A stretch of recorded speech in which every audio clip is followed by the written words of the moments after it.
Arrête de te mentir. Tu n'es pas en paix parce que tu restes accroché à ce que tu aurais déjà dû lâcher.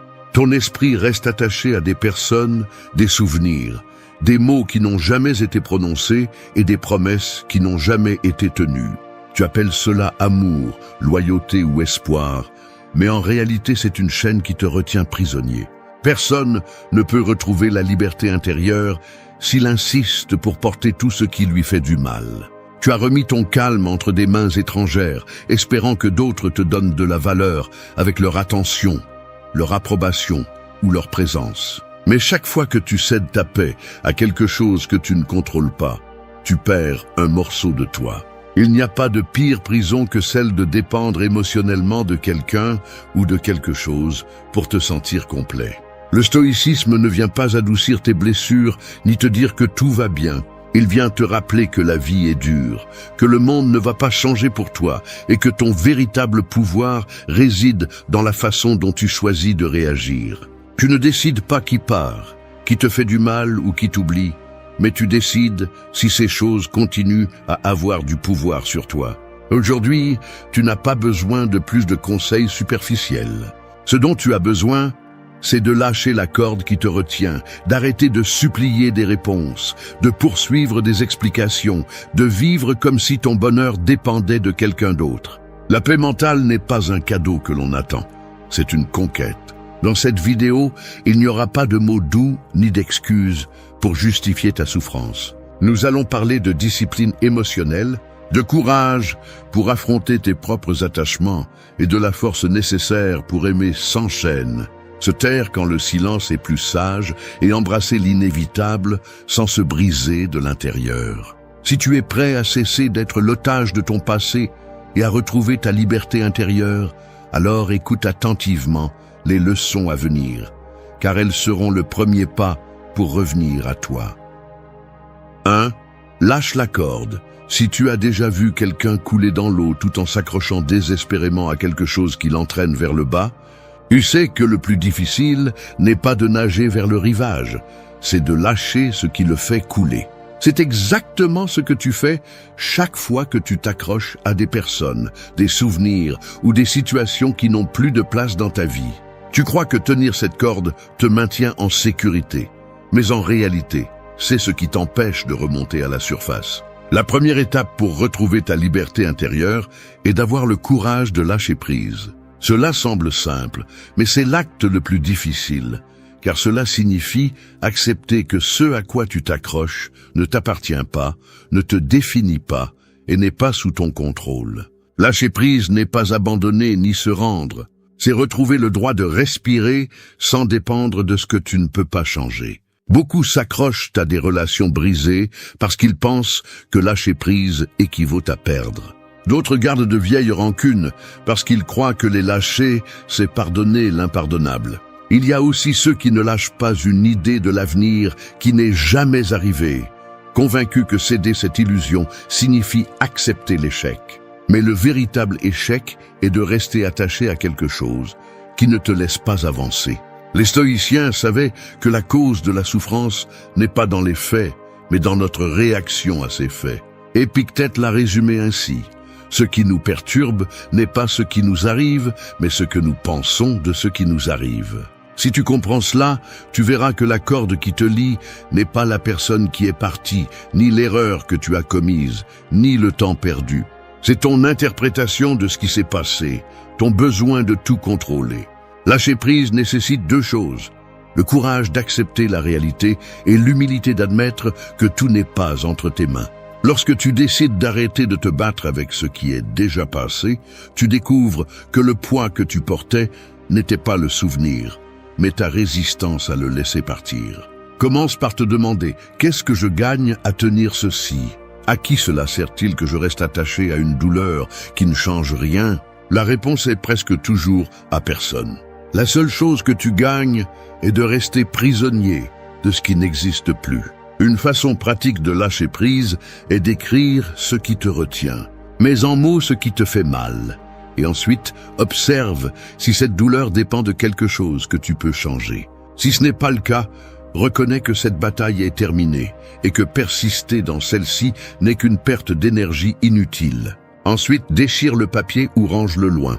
C'est un geste symbolique, mais puissant, car il montre à ton esprit que tu es prêt à le laisser partir. Une autre pratique stoïcienne est la dichotomie du contrôle. Sépare ce qui est en ton pouvoir de ce qui ne l'est pas. Ta réaction, tes habitudes, tes paroles, ta discipline, tout cela est sous ton contrôle. Ce que les autres pensent, ce qu'ils décident ou ce que le temps a emporté, non. Lorsque tu te concentres uniquement sur ce que tu peux changer, la corde perd sa force. Lâcher prise n'est pas toujours un acte visible. Parfois, il ne s'agit pas de bloquer quelqu'un, de brûler de vieilles lettres ou de quitter un lieu.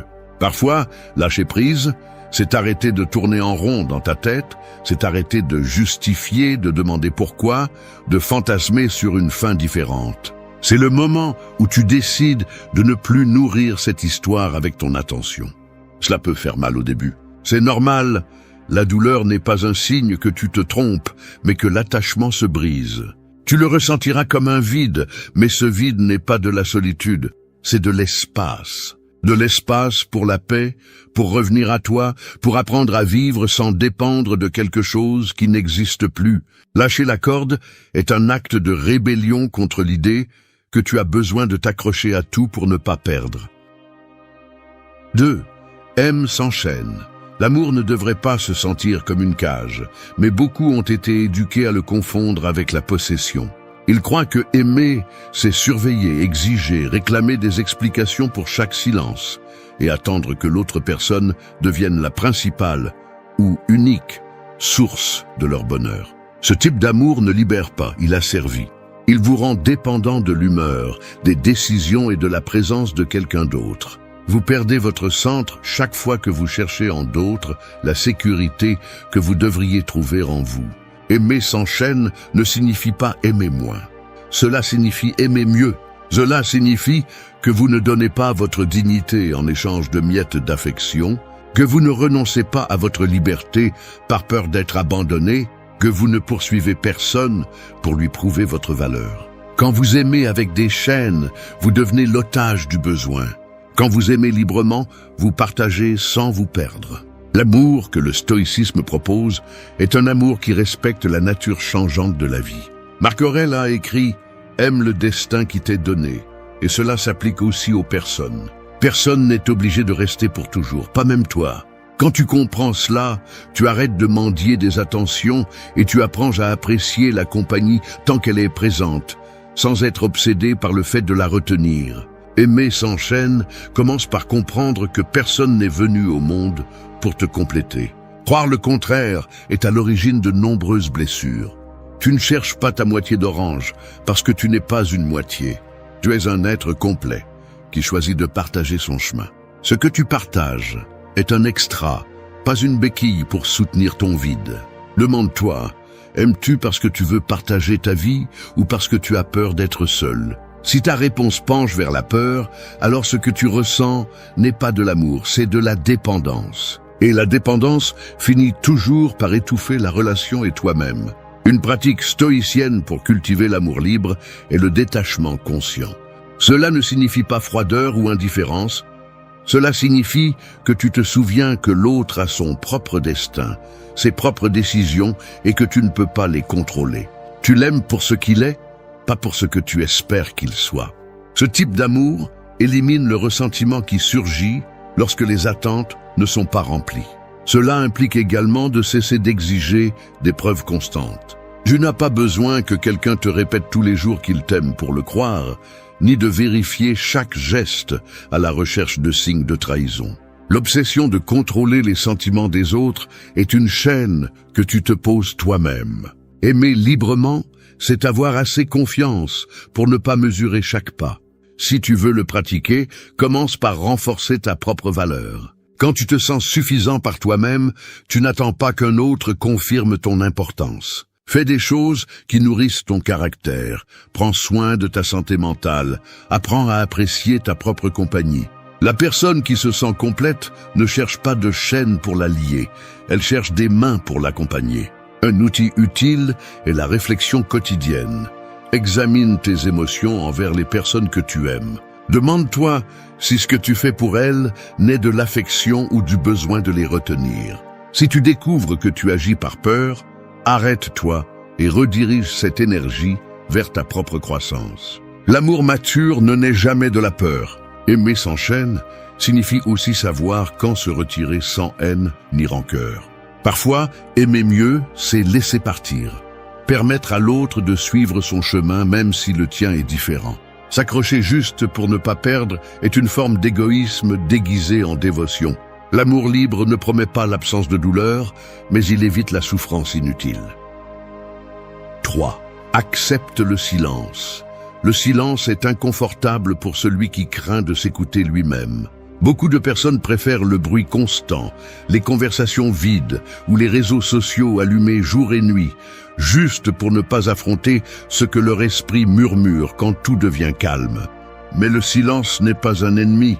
C'est le maître que beaucoup évitent parce qu'il révèle des vérités que nous ne voulons pas toujours entendre. Accepter le silence, c'est apprendre à ne pas réagir à chaque provocation externe ni à chaque émotion interne. C'est arrêter de remplir chaque pause avec des explications, des justifications ou des mots inutiles. Le monde moderne te fait croire que le silence est vide, alors qu'en réalité, c'est l'espace où commence la véritable clarté. Le stoïcisme enseigne que tout ne mérite pas une réponse, ni que tout problème nécessite une discussion.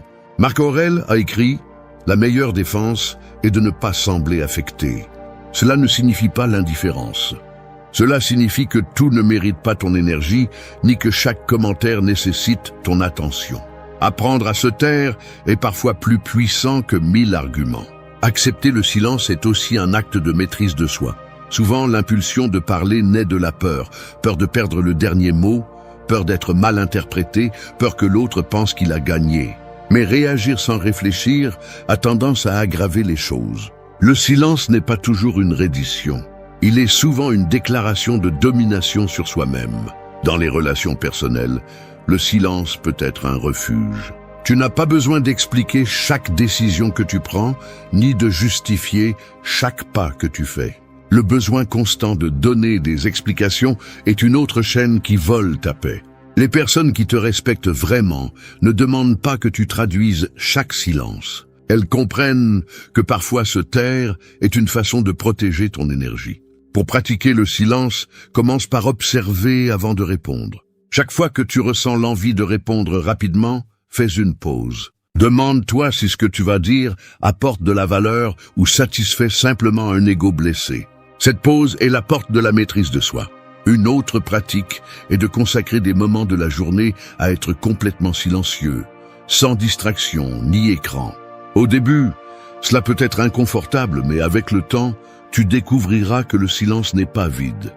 Il est plein de réponses. C'est l'espace où tu peux reconnaître tes émotions sans le bruit externe qui les déforme.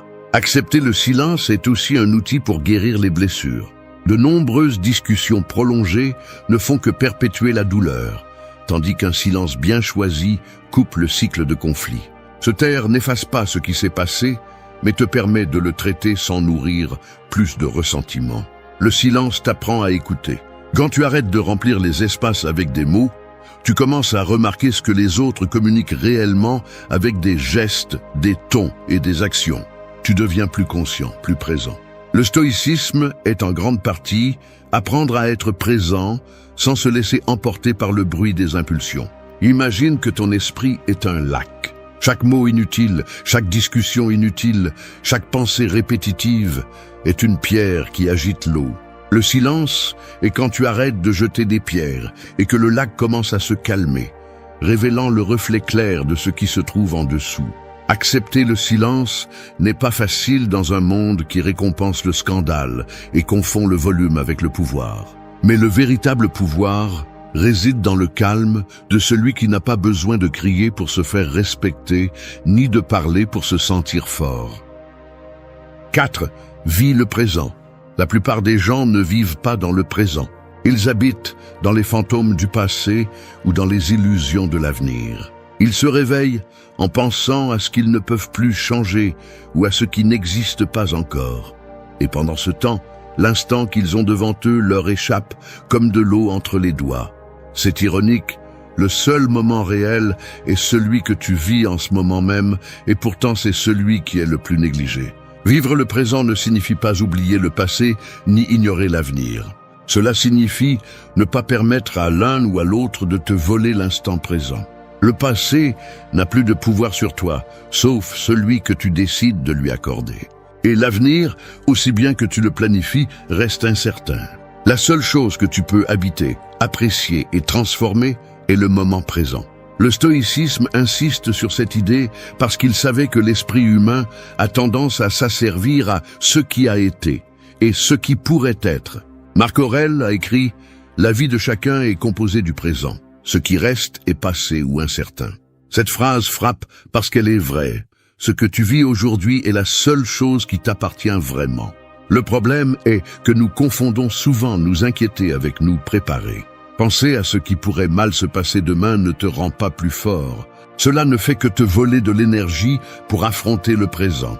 Revivre constamment ce qui s'est déjà passé ne te rend pas plus sage.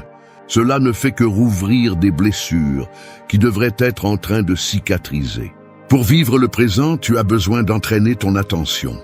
Ce n'est pas un slogan d'auto-assistance. C'est une pratique consciente. Cela signifie que lorsque tu manges, tu manges. Lorsque tu marches, tu marches. Lorsque tu écoutes, tu écoutes. Cela signifie que tu ne vérifies pas ton téléphone pendant que tu parles à quelqu'un, ni que tu fantasmes sur des scénarios futurs pendant que tu apprécies un repas. Une façon d'entraîner cette présence est de t'arrêter plusieurs fois par jour pour te demander « Où suis-je vraiment ?» Dans ce moment ou dans mes pensées.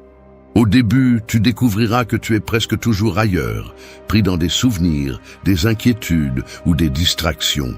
Avec de la pratique, tu apprendras à ramener ton attention au présent. Vivre le présent nécessite également d'accepter ce qui se passe sans le décorer d'attentes irréalistes. Tout ne sera pas parfait, et c'est bien ainsi.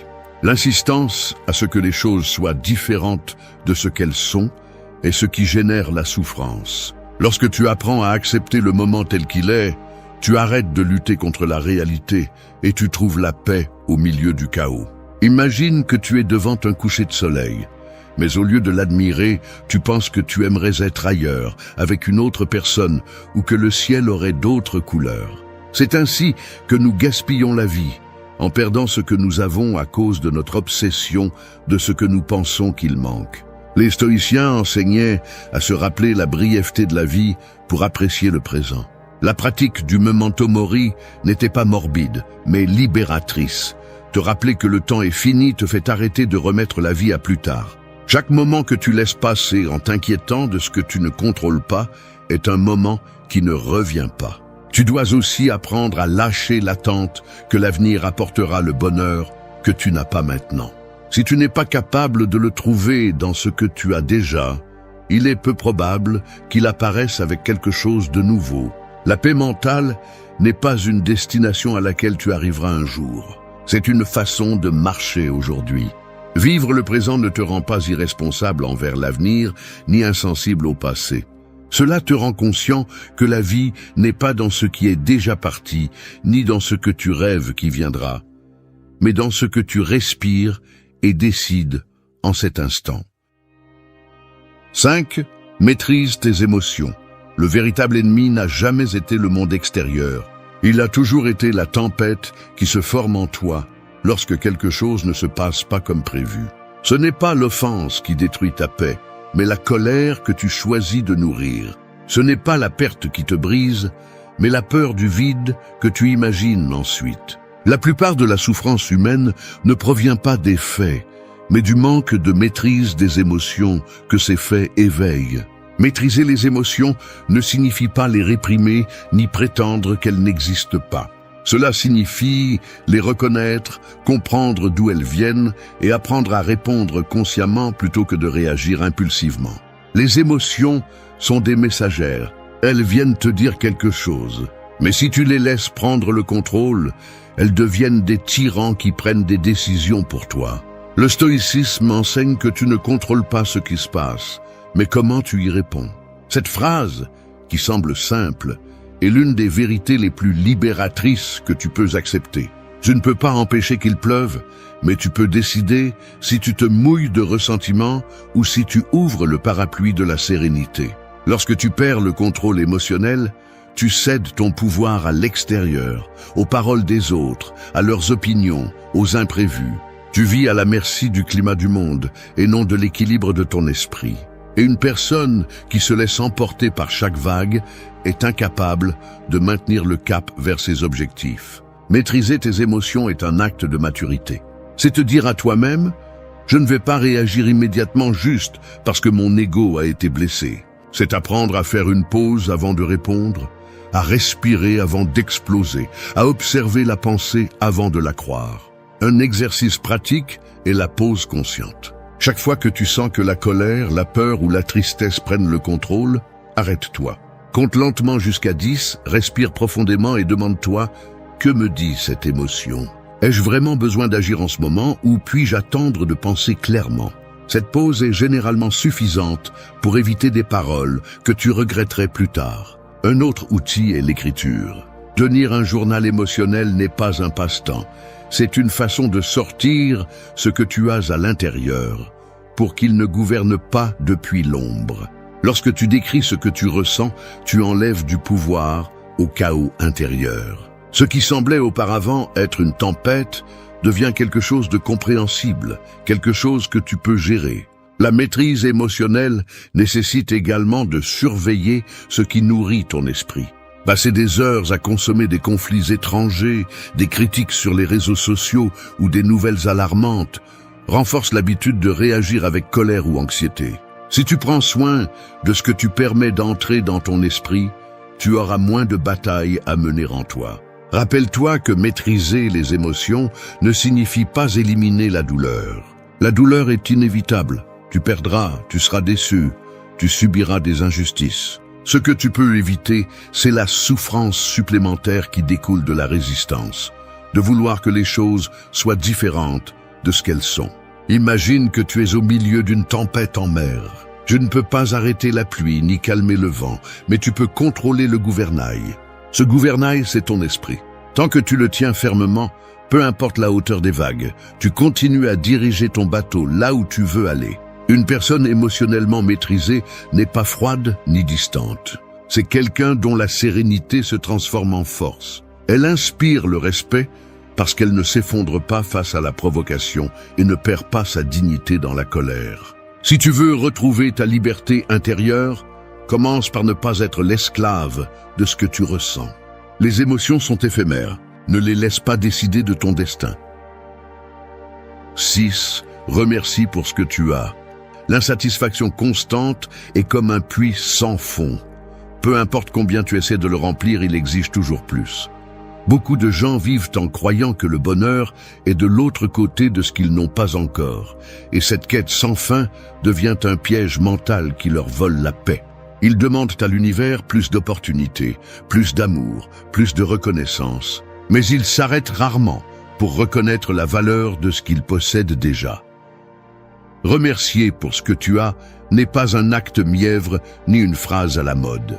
C'est l'un des outils les plus puissants pour retrouver la liberté intérieure. Celui qui n'apprend pas à apprécier ce qui est devant lui sera esclave du désir perpétuel, car il croira toujours qu'il lui manque quelque chose. Les stoïciens le comprenaient très bien. Les sages ne souffraient pas de manquer de richesse parce qu'ils savaient que l'essentiel était déjà en eux. La gratitude ne vient pas du fait d'avoir tout, mais de savoir voir assez dans ce qui est déjà présent. Cela signifie se réveiller chaque jour en reconnaissant que tu as la vie, que tu peux encore respirer, que tu as encore la chance de changer ce que tu n'aimes pas.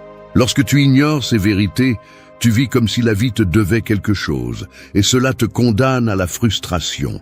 Pratiquer la gratitude ne signifie pas ignorer tes objectifs, ou te contenter de ce qui ne fonctionne pas. Cela signifie que tu ne conditionnes pas ta paix à ce qui n'est pas encore arrivé. C'est comprendre que la valeur de ce que tu as aujourd'hui ne diminue pas parce que tu poursuis encore. Pour la développer, commence par le simple. Au réveil, mentionne 3 choses pour lesquelles tu es reconnaissant, aussi petites soient-elles. Cela peut être la santé, le toit qui t'abrite, la présence de quelqu'un que tu aimes, ou même les leçons que les difficultés ont laissées. Cette habitude entraîne ton esprit à se concentrer sur ce qui s'ajoute, plutôt que sur ce qui manque. Une autre pratique stoïcienne est de se rappeler l'impermanence des choses. Tout ce que tu as aujourd'hui pourrait ne pas être là demain. Les personnes que tu aimes, ta santé, ton temps. Cette pensée ne cherche pas à te déprimer, mais à te réveiller. Elle t'invite à profiter et à prendre soin de ce que tu possèdes maintenant. Marc Aurèle avait l'habitude de réfléchir à la brièveté de la vie pour ne pas gaspiller le présent avec des plaintes. La gratitude transforme également la façon dont tu affrontes les problèmes. Lorsque tu remercies même pour les défis, tu arrêtes de les voir comme des punitions et tu les reconnais comme des opportunités de te renforcer. La douleur que tu considérais auparavant comme injuste devient un maître. Ne plus remercier pour ce que tu as affaibli l'envie et la comparaison. Il n'y a pas de chaîne plus lourde que de mesurer ta vie à celle des autres. Lorsque tu pratiques la gratitude, tu reconnais que le succès des autres ne diminue pas ta propre valeur, ni ta possibilité de t'améliorer. Pense à quelqu'un qui perd tout du jour au lendemain. Soudain, il comprend le trésor qui se trouvait dans le quotidien, dans ce qu'il prenait auparavant pour acquis. N'attends pas que la vie te prenne quelque chose pour commencer à l'apprécier. La gratitude est, en fin de compte, un acte de liberté parce qu'elle t'apprend à ne pas dépendre des circonstances extérieures pour te sentir en paix. C'est comme ouvrir les yeux au milieu de la tempête et découvrir que même s'il pleut, tu peux encore bouger, tu peux encore respirer, il y a encore quelque chose à prendre soin et à protéger. Celui qui apprend à remercier pour ce qu'il a ne devient pas conformiste, il devient fort. Parce qu'il ne marche plus dans le monde avec le sentiment de manquer, mais avec la certitude qu'il possède assez pour continuer. Cette certitude te rend pouvoir et sérénité. Elle cesse de t'esclaviser le désir de plus et le cœur trouve le repos. 7. Donne sans attendre. Le véritable poids de nombreuses déceptions ne réside pas dans ce que tu donnes, mais dans ce que tu espères recevoir en retour. On nous a appris que chaque geste mérite une récompense, que chaque faveur doit être rendue multipliée et que chaque marque d'affection doit être réciproque. Avec cette mentalité, même l'acte le plus noble finit par se transformer en une transaction déguisée en bonté. Lorsque tu donnes avec l'attente de recevoir, tu te condamnes à la frustration, car la vie rend rarement les choses de la manière et au moment que tu imagines. Donner sans attendre est un acte de libération. Cela signifie que ta générosité ne dépend pas de la réponse de l'autre, que ta paix n'est pas liée à la gratitude d'autrui ni au résultat que tu n'as jamais contrôlé. Ce que tu donnes de bon cœur est déjà complet en soi. Il n'a pas besoin de validation externe. Le stoïcisme nous rappelle que les actes vertueux ont de la valeur pour ce qu'ils sont, pas pour les applaudissements qu'ils reçoivent. Sénèque disait que le véritable bien se fait par amour du bien, pas pour la récompense. Pratiquer ce principe te protège de l'amertume qui surgit lorsque tu aides quelqu'un et que tu ne reçois pas la reconnaissance que tu espérais. Lorsque tu donnes en espérant recevoir, ton intention cesse d'être authentique. Même l'affection peut devenir une forme de manipulation déguisée, car tu cherches à influencer l'autre pour qu'il te rende quelque chose. Cette dépendance émotionnelle empoisonne les liens et transforme le don en un contrat invisible qui se brise tôt ou tard.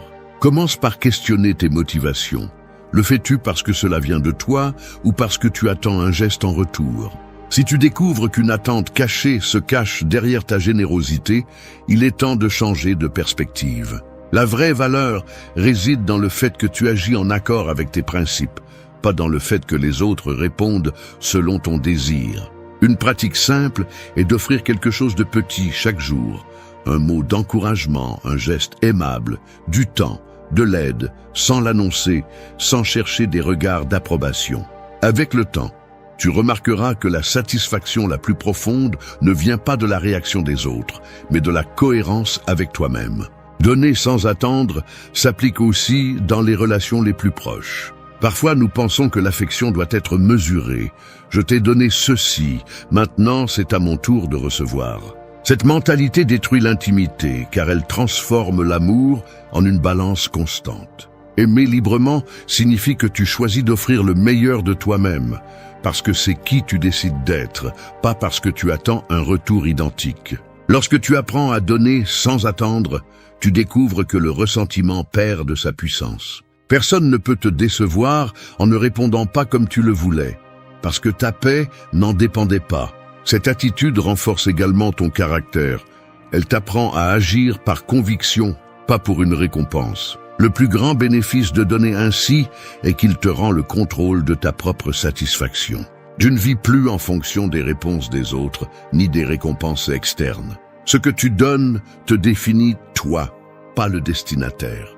Dans un monde où tout est mesuré et négocié, celui qui donne sans attendre retrouve une liberté rare et puissante, celle de vivre fidèle à ses propres valeurs, sans chaînes invisibles qui le lient à l'approbation des autres.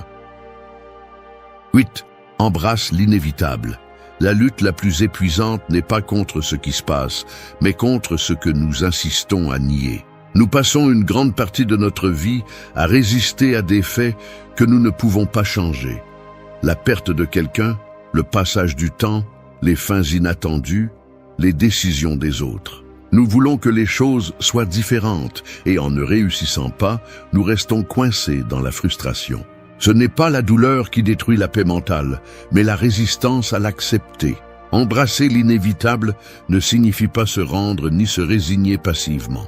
C'est une acceptation active, une façon de regarder la réalité en face sans fuir ni l'embellir. C'est reconnaître que certaines batailles ne se livrent que dans l'esprit, où nous essayons de réécrire le passé ou d'arrêter le cours naturel des changements.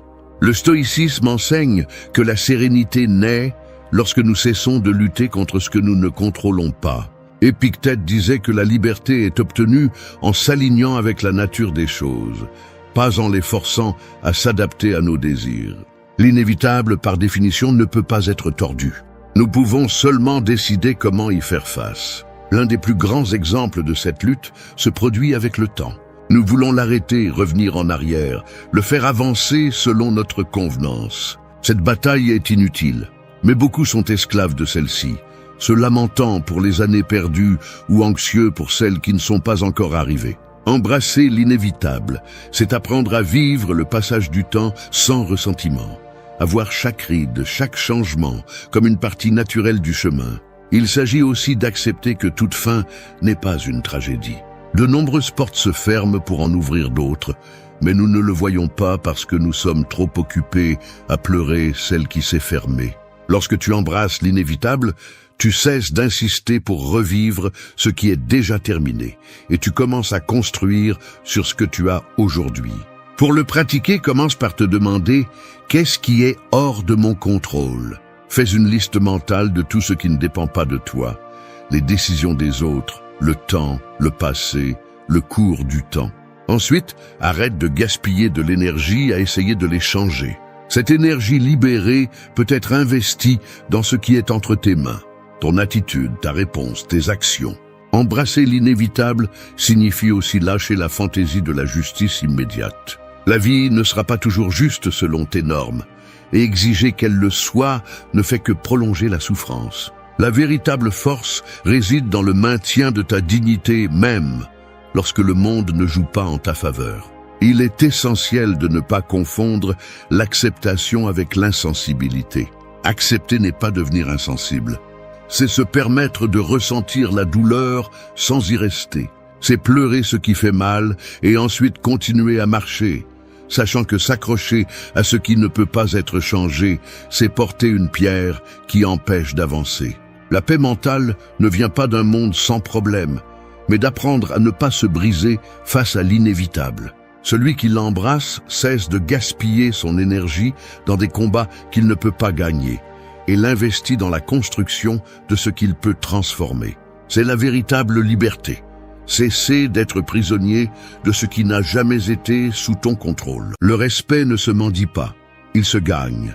Et si un homme n'apprend pas cette vérité, il passera toute sa vie à chercher l'approbation là où il ne l'obtiendra jamais. Souvent, ce n'est pas que les femmes sont injustes, c'est simplement qu'elles ne respectent pas celui qui se donne trop facilement, celui qui sacrifie ses limites pour de l'attention, celui qui confond approbation avec véritable valeur. C'est la réalité que la plupart préfèrent ignorer. Tous les sourires ne signifient pas admiration, et tout intérêt ne signifie pas respect. Un homme sans discipline, sans maîtrise de soi ni but, est comme un bâtiment sans fondation. Il peut sembler imposant de l'extérieur, mais le premier vent fort le renverse. Les femmes ne respectent pas celui qui cède à ses impulsions, ni celui qui abandonne ses principes pour se sentir accepté.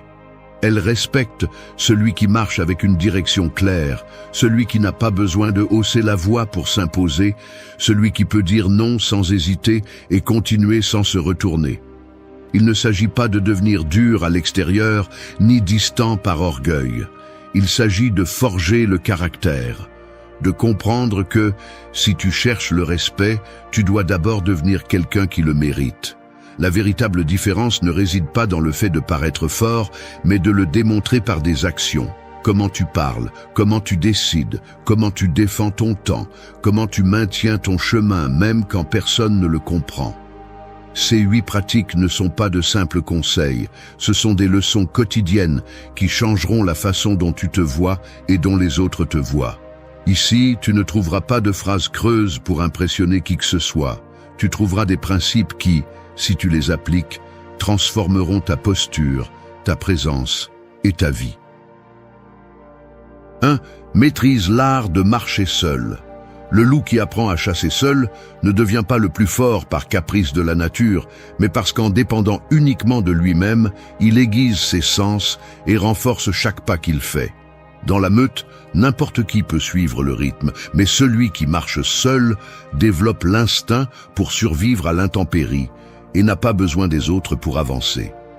Ainsi doit être l'homme qui veut un respect authentique, capable de marcher sans avoir besoin que quelqu'un l'accompagne, qui ne mendie pas la compagnie pour se sentir précieux, qui ne s'arrête pas par peur de la solitude, parce qu'il comprend que la force ne se mesure pas par les applaudissements qu'il reçoit, mais par la capacité de maintenir son chemin même quand personne ne le regarde. Marcher seul ne signifie pas rejeter les autres ou devenir un ermite. Cela signifie ne pas dépendre de la validation des autres pour sentir que ta vie a une direction. Trop d'hommes sont paralysés parce qu'ils croient qu'ils ne peuvent pas bouger sans quelqu'un pour les motiver. Ils cherchent constamment la reconnaissance des femmes, des amis, de la famille et finissent par vivre à l'ombre des attentes des autres. Cela détruit l'essence de tout homme, le rend malléable, fragile face à l'opinion des autres, quelqu'un qui ne dirigera jamais son propre destin. Le respect authentique ne naît pas du désir de s'intégrer, il naît de l'audace de maintenir le pas quand tout le monde s'attend à ce que tu recules. Celui qui maîtrise l'art de marcher seul apprend à apprécier sa propre compagnie et à résister au poids du silence. Et dans ce processus découvre quelque chose que peu de gens réussissent, la clarté sur qui il est vraiment. Celui qui ne peut pas être seul avec lui-même a tendance à fuir vers les autres pour éviter de faire face à ses propres doutes. C'est pourquoi la solitude bien gérée ne faiblit pas, elle polit. C'est l'espace où tu apprends à identifier tes défauts, où tu arrêtes de blâmer l'environnement et commences à te demander à toi-même. Un homme qui se connaît à fond et se sent à l'aise en sa propre présence projette de la confiance même quand il ne dit rien, parce qu'il transmet la sérénité de celui qui n'a pas besoin d'approbation pour exister. Mais cette pratique exige du courage. La peur d'être seul est le plus grand ennemi de la discipline. Elle pousse les gens à se contenter d'amitiés vides, de relations faibles et de routines médiocres juste pour ne pas affronter le silence. C'est ici que le stoïcisme enseigne une leçon clé. Ne crains pas de perdre ce qui ne t'a jamais appartenu. Crains de perdre le contrôle sur toi-même. Apprendre à marcher seul signifie renoncer au faux soutien, lâcher ceux qui ne sont là que quand cela leur convient. Arrêter d'attendre que les autres comprennent ta vision pour continuer à avancer. Il faut clarifier une chose. Marcher seul n'est pas un geste de fierté. C'est un acte de maturité. C'est dire au monde que ton chemin ne dépend pas des applaudissements, que tes objectifs ne changent pas parce que quelqu'un t'approuve ou te rejette. Dans la vie réelle, le respect des autres n'est pas accordé à celui qui s'adapte à tous les caprices, mais à celui qui est cohérent même sous pression. car la véritable admiration naît quand il voit que tu n'es pas prêt à te trahir pour personne. Pratiquer l'art de marcher seul signifie aussi protéger ton énergie. Il t'oblige à choisir avec soin à qui tu fais confiance, dans quoi tu investis ton temps et à qui tu permets de s'approcher de ta vie. Un homme qui apprend à être seul ne comble pas le vide avec n'importe quelle compagnie. Il sélectionne avec discernement, parce qu'il a compris que la solitude n'est pas une punition, c'est un filtre. 2.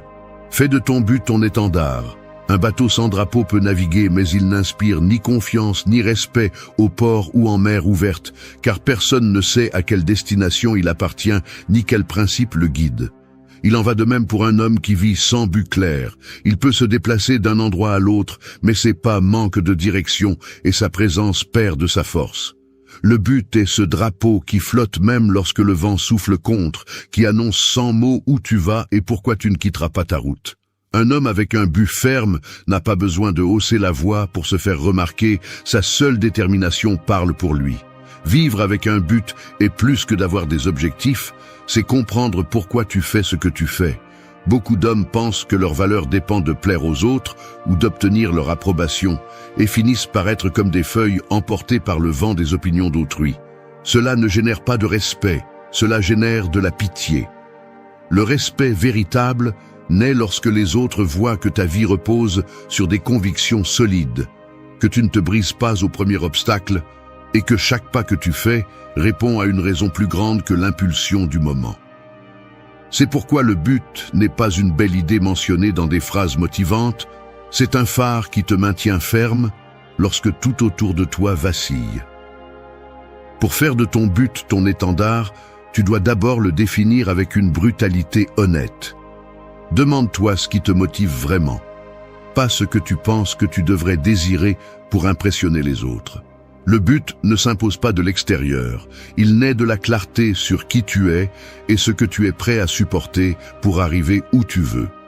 Prends le temps de l'écrire, non pas comme un désir vague, mais comme une déclaration d'engagement. Si ton but ne te défie pas à te lever même dans les jours les plus difficiles, alors il n'est pas assez fort pour te guider. La deuxième étape est d'aligner ta vie sur ce but.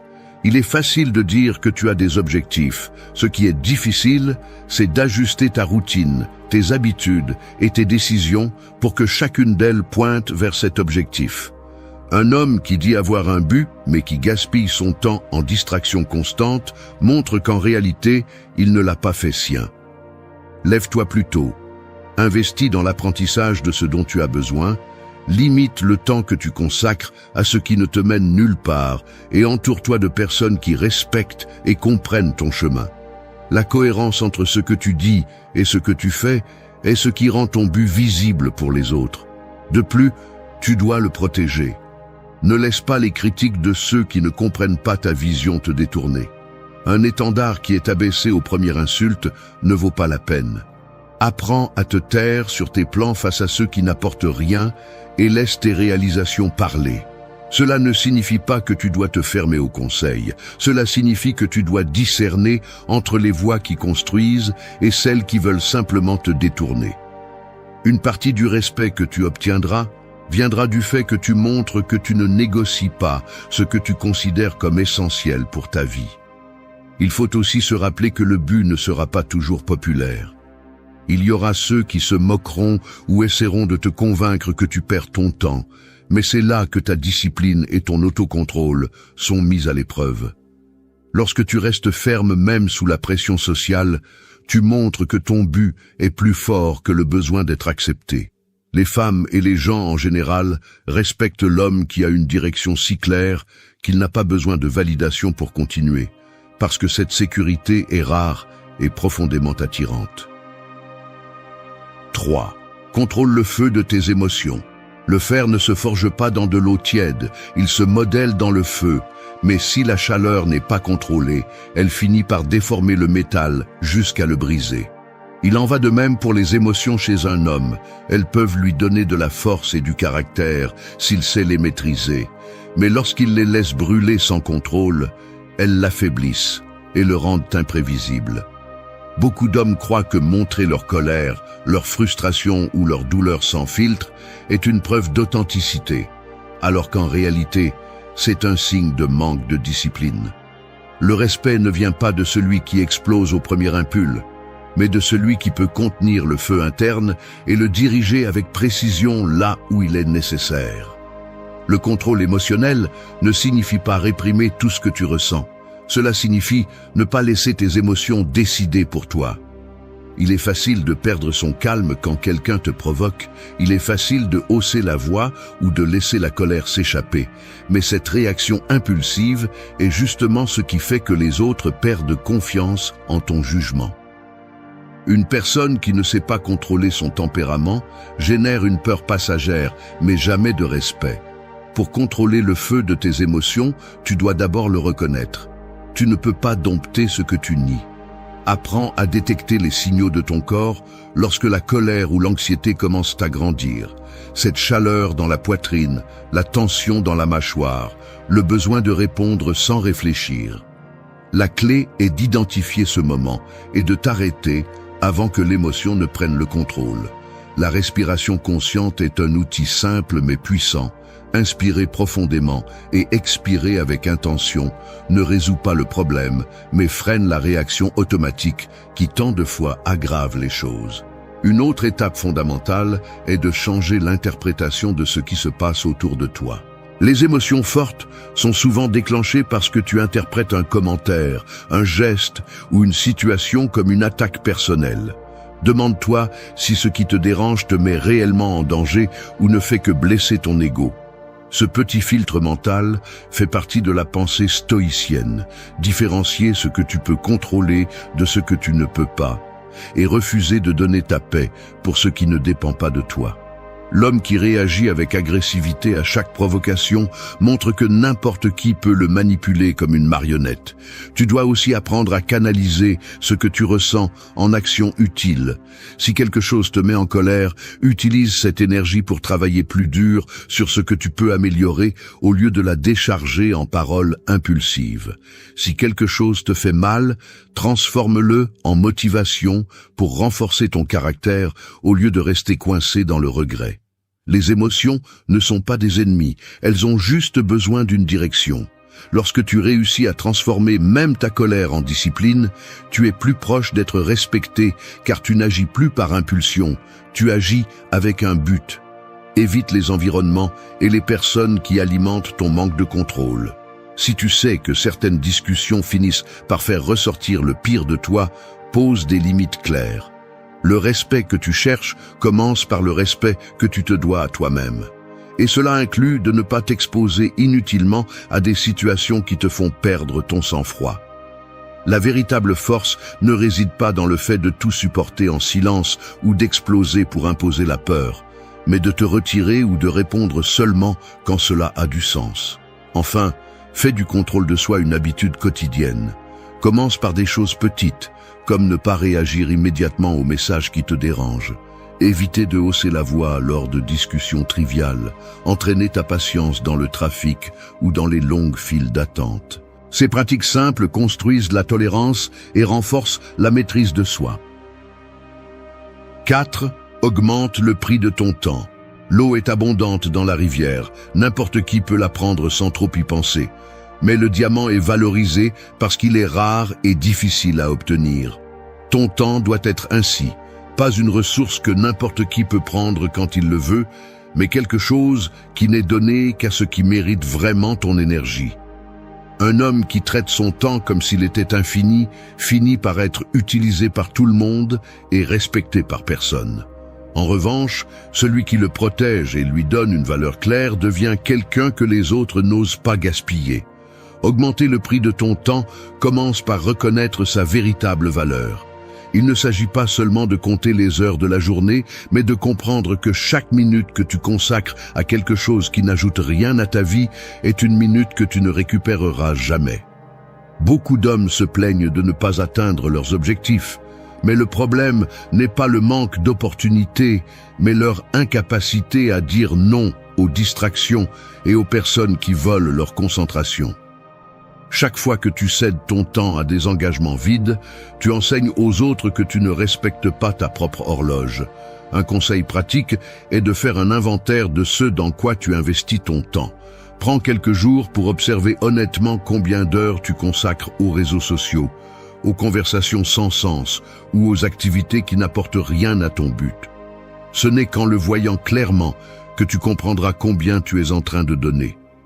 Ensuite, commence à couper l'inutile sans te sentir coupable, car si tu ne protèges pas ton temps, les autres ne le feront pas pour toi. Ce nettoyage des habitudes est la première étape pour augmenter sa valeur. Tu dois apprendre à établir des limites claires avec les autres. Si tu permets à n'importe qui d'interrompre ta routine avec des problèmes triviaux, des réunions sans importance ou des demandes qui peuvent attendre, tu perds non seulement en productivité, mais aussi en respect.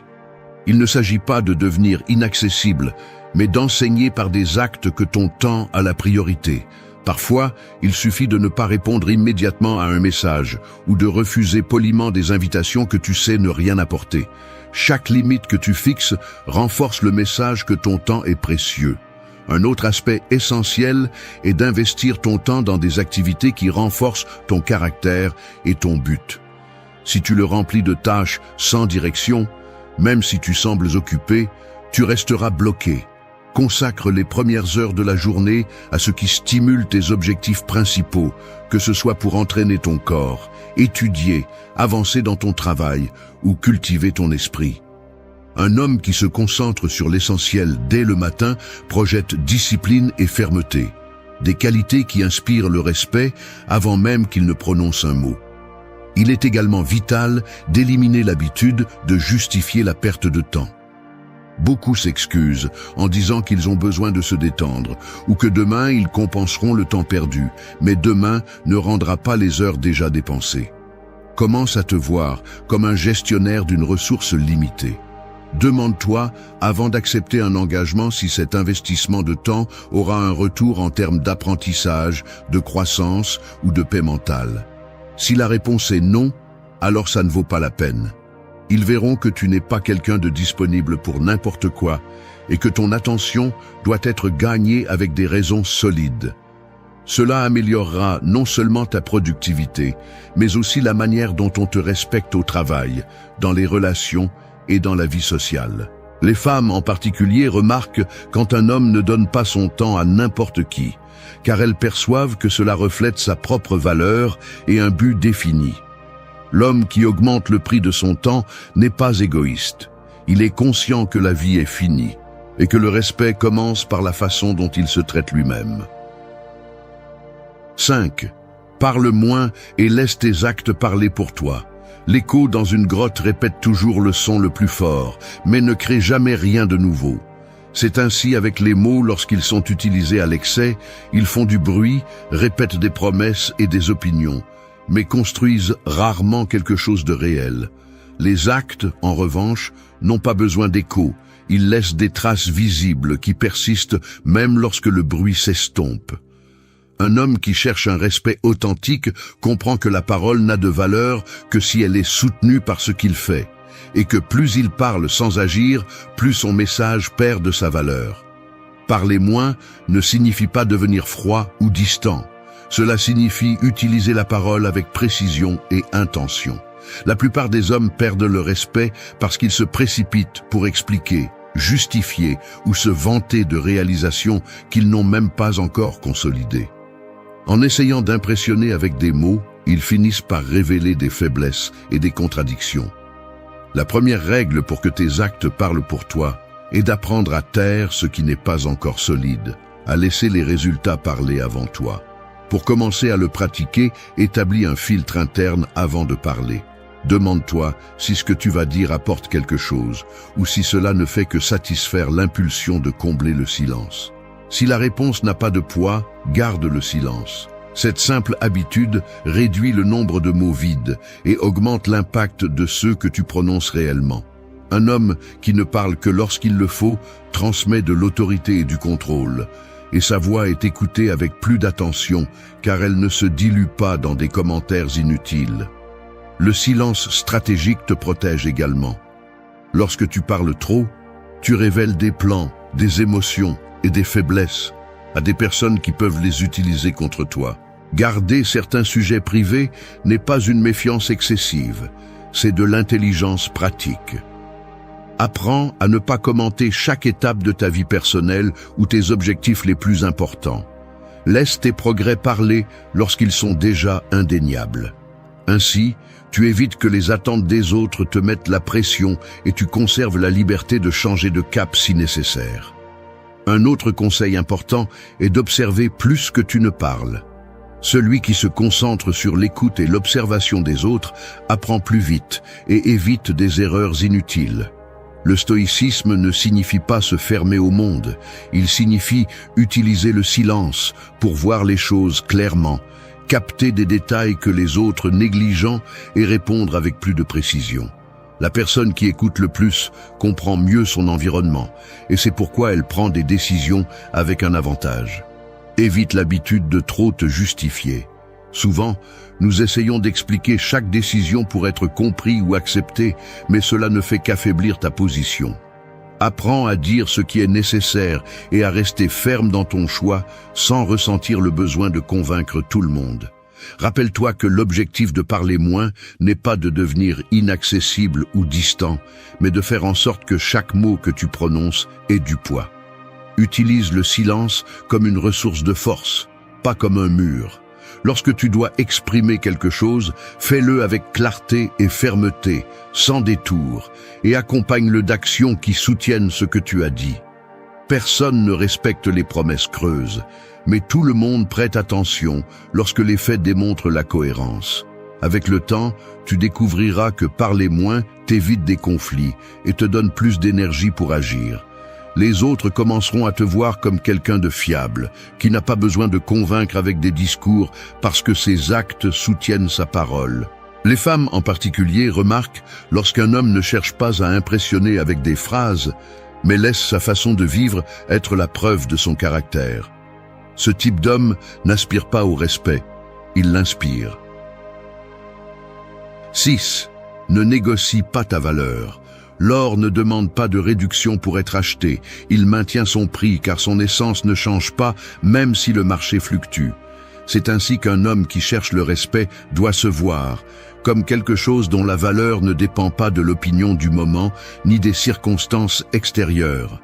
Lorsque tu commences à céder tes principes ou à baisser tes normes pour plaire aux autres, tu perds plus que du respect, tu perds ton identité. Le véritable respect reste ferme, car il émane de quelqu'un qui n'est pas prêt à mettre sa valeur aux enchères pour de l'attention ou de l'acceptation. Beaucoup d'hommes tombent dans le piège de négocier leur valeur sans s'en rendre compte. Ils acceptent des emplois qui les exploitent par peur de se retrouver sans rien. Ils maintiennent des relations qui les déprécient, par peur de la solitude. Ils tolèrent le manque de respect, dans l'espoir de ne pas perdre l'affection de ceux qui les entourent. Si tu veux un respect authentique, ce cycle doit être brisé le plus tôt possible.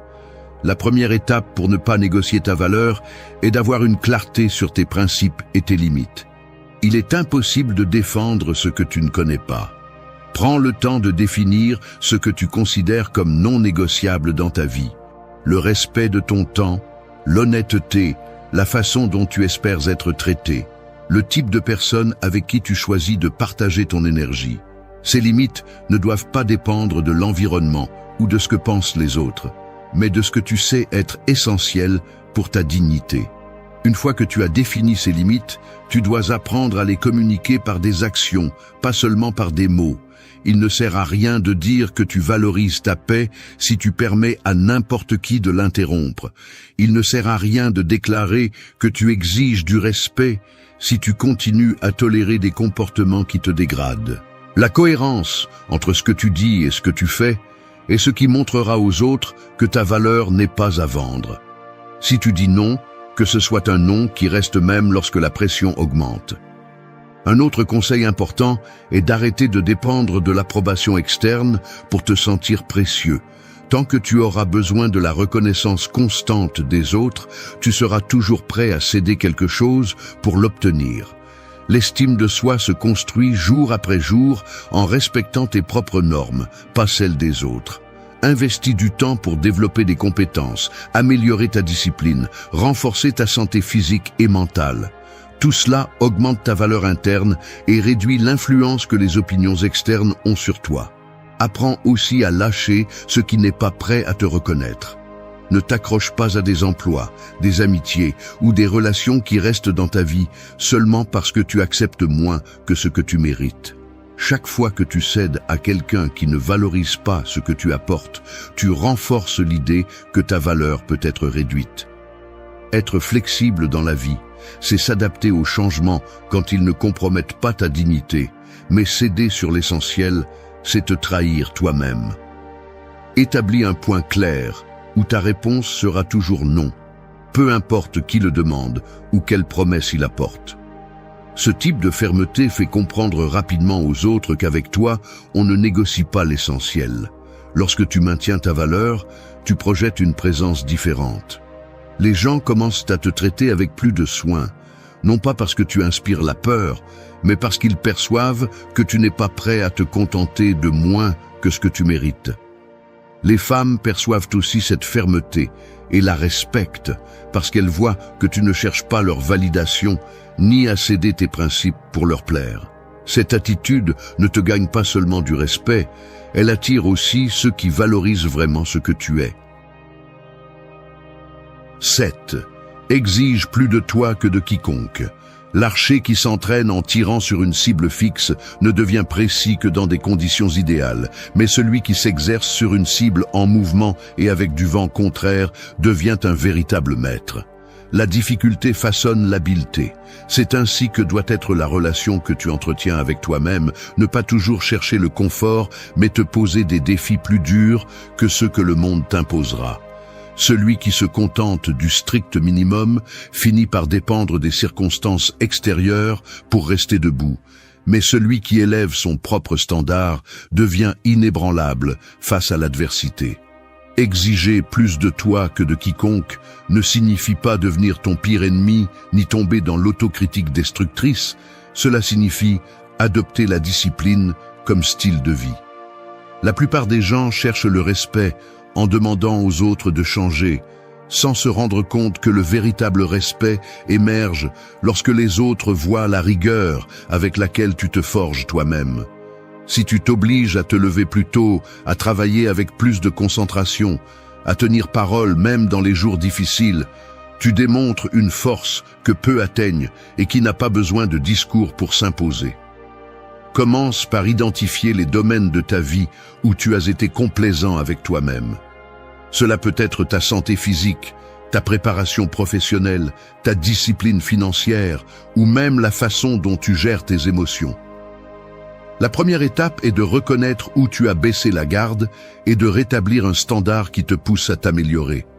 Si tu n'élèves pas la barre, tu resteras coincé dans le confort et tu ne développeras jamais le caractère qui inspire un respect authentique. Un autre aspect fondamental est de respecter les engagements que tu prends avec toi-même. Beaucoup de gens parviennent à tenir leurs engagements envers les autres, mais se trahissent eux-mêmes, annulant leurs propres plans au moindre obstacle. Cela érode l'estime de soi et projette une faiblesse aux yeux des autres. Exiger plus de toi signifie que ta parole envers toi-même vaut autant que celle que tu donnes aux autres, que les objectifs personnels sont sacrés et que tu feras l'effort nécessaire pour les atteindre sans dépendre de motivations externes. La discipline nécessite également d'apprendre à supporter l'inconfort. Il ne s'agit pas de chercher la souffrance par orgueil, mais de comprendre que la croissance est rarement confortable. Se lever quand tu préférerais dormir, étudier quand tu préférerais te distraire, t'entraîner quand ton corps demande du repos, tout cela fait partie du prix à payer pour te renforcer. La différence entre ceux qui gagnent le respect et ceux qui le mendient réside dans la capacité à faire ce qu'il faut, même s'ils n'en ont pas envie. T'entourer de personnes qui te défient aide aussi à maintenir des standards élevés. Évite les cercles où la médiocrité est la norme. Cherche des environnements qui t'inspirent à être meilleur. Il ne s'agit pas de concurrencer les autres, mais d'utiliser l'exemple des disciplinés pour maintenir ton propre niveau d'exigence. Lorsque les autres voient que tu n'acceptes pas moins de toi-même, ils commencent à te voir comme quelqu'un de fiable et de cohérent. Celui qui mesure son progrès uniquement en regardant vers l'extérieur risque de stagner lorsqu'il se sent supérieur à certains. La véritable exigence vient de te comparer à ce que tu étais hier et de te proposer d'être meilleur aujourd'hui, même si les autres ne le voient pas. Cette approche interne te maintient en mouvement même lorsque personne ne regarde ou n'applaudit. Avec le temps, cette mentalité devient ta plus grande force. Ceux qui exigent plus d'eux-mêmes n'ont pas besoin de parler de leur discipline. Leur comportement quotidien le rend évident. 8. Garde toujours la porte de sortie ouverte. Une cage dorée reste une cage même si elle brille de l'extérieur. Ce qui retient l'oiseau n'est pas la couleur du métal, mais l'impossibilité d'ouvrir ses ailes et de voler quand il le souhaite. Il en va de même pour les relations, les emplois et les situations dans lesquelles les hommes se confinent par peur de perdre ce qu'ils ont. Ils pensent que rester est un signe de loyauté ou d'engagement, mais bien souvent, c'est simplement la peur déguisée en amour ou en responsabilité. Un homme qui cherche un respect authentique ne doit jamais rester là où il n'est pas valorisé, ni permettre que la dépendance le transforme en prisonnier. Garder toujours la porte de sortie ouverte ne signifie pas fuir au premier problème. Cela signifie se rappeler que ta liberté est une limite que tu ne négocies pas. La plupart perdent le respect parce qu'ils s'accrochent trop, supportent des humiliations, tolèrent des injustices et sacrifient leurs principes juste pour ne pas se retrouver seuls ou ne pas affronter le changement. Cet attachement excessif affaiblit tout homme, car il communique qu'il est prêt à accepter n'importe quel traitement pour ne pas perdre ce qu'il a. Les femmes et les gens en général remarquent ce manque d'options et finissent par le voir comme quelqu'un de faible, qui se maintient grâce à l'approbation des autres. Pour garder la porte de sortie ouverte, tu dois d'abord cultiver ton autosuffisance. Un homme qui dépend émotionnellement ou économiquement des autres aura du mal à partir quand il n'est plus respecté. Investis dans le renforcement de tes compétences et tes propres sources de revenus et construis une vie qui ne s'effondre pas si quelqu'un décide de partir. Cette indépendance te donne la sécurité de rester n'importe où parce que tu le veux, pas parce que tu ne peux pas partir. Tu dois également préciser dès le début quelles sont les limites que tu n'es pas prêt à franchir. Cela ne s'exprime pas par des menaces ou des discours, mais par des actions cohérentes. Si quelqu'un commence à te manquer de respect ou à franchir les limites que tu considères essentielles, ta réaction doit être ferme et cohérente. Une autre pratique clé est de ne pas trop s'attacher aux choses matérielles ni à l'approbation externe. Beaucoup de gens restent dans des endroits où ils ne sont pas heureux simplement par peur de perdre le confort, la réputation ou le statut. Lorsque tu parviens à te détacher de ces chaînes, le monde cesse d'être une prison et tu commences à te déplacer avec plus de liberté. Le stoïcisme signifie précisément cela, reconnaître que rien d'externe ne définit ta valeur et que tu peux recommencer si nécessaire. Apprends à lire les signes d'usure dans une relation, dans un travail ou dans un environnement social. Parfois, nous insistons pour rester dans des situations qui ont perdu leur sens simplement par habitude ou par peur du qu'en dira-t-on. La porte de sortie ouverte est la capacité de dire « stop » quand il n'y a plus de respect, quand ta présence n'a plus de sens ou quand rester signifie te trahir. Ne confonds pas cette attitude avec l'inconstance. Garder la porte ouverte n'implique pas de se rendre au premier obstacle ni d'abandonner les engagements par caprice. Il s'agit de ne pas renoncer à ta dignité, de ne pas permettre que la peur t'oblige à rester là où tu ne grandis plus. Rester par choix et non par obligation te rend plus fiable et ferme, car les autres savent que ta présence est volontaire et non le fruit de la dépendance. Quand tu vis avec la porte de sortie ouverte, ton attitude change. Tu te comportes avec plus de confiance parce que tu sais que tu ne dépends de personne pour maintenir ta paix. Tu as vécu trop longtemps en portant des choses qui ne t'appartiennent pas. De vieilles culpabilités, des opinions étrangères, des souvenirs qui pèsent plus qu'ils ne valent. Tout cela t'a transformé en prisonnier dans ton propre esprit. Il ne s'agit pas de chercher la paix ailleurs, mais de briser les chaînes que tu portes depuis des années. La poussière n'arrive pas d'un coup, elle s'accumule petit à petit.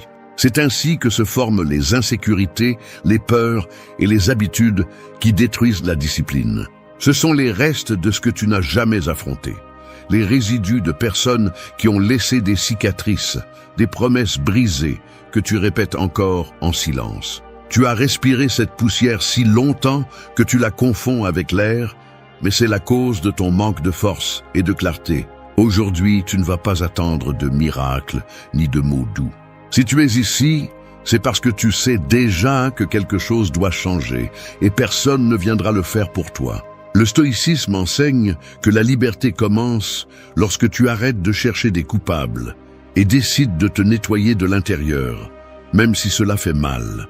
Tu vas lâcher ce que tu ne contrôles pas, arrêter de repousser ce que tu sais que tu dois faire, arracher à la racine les habitudes qui t'ont affaibli. Tu n'entendras pas de théories compliquées, ni de phrases vides. Ici, tu découvriras 10 leçons pour couper à la racine ce qui te retient et retrouver la vie qui a toujours été la tienne. Je ne te promets pas de confort, mais un réveil. Reste jusqu'à la fin, car chaque mot est pensé pour arracher de toi les chaînes invisibles que tu traînes. 1. Surmonte la voix qui doute de toi. Au sein de chaque personne réside un écho invisible, mais ressenti comme une ombre qui murmure à l'oreille dans les moments les plus décisifs. C'est comme un parasite qui se nourrit de tes tentatives d'avancer, un murmure qui grandit lorsque tu oses rêver en grand. Cette voix n'est pas venue de nulle part.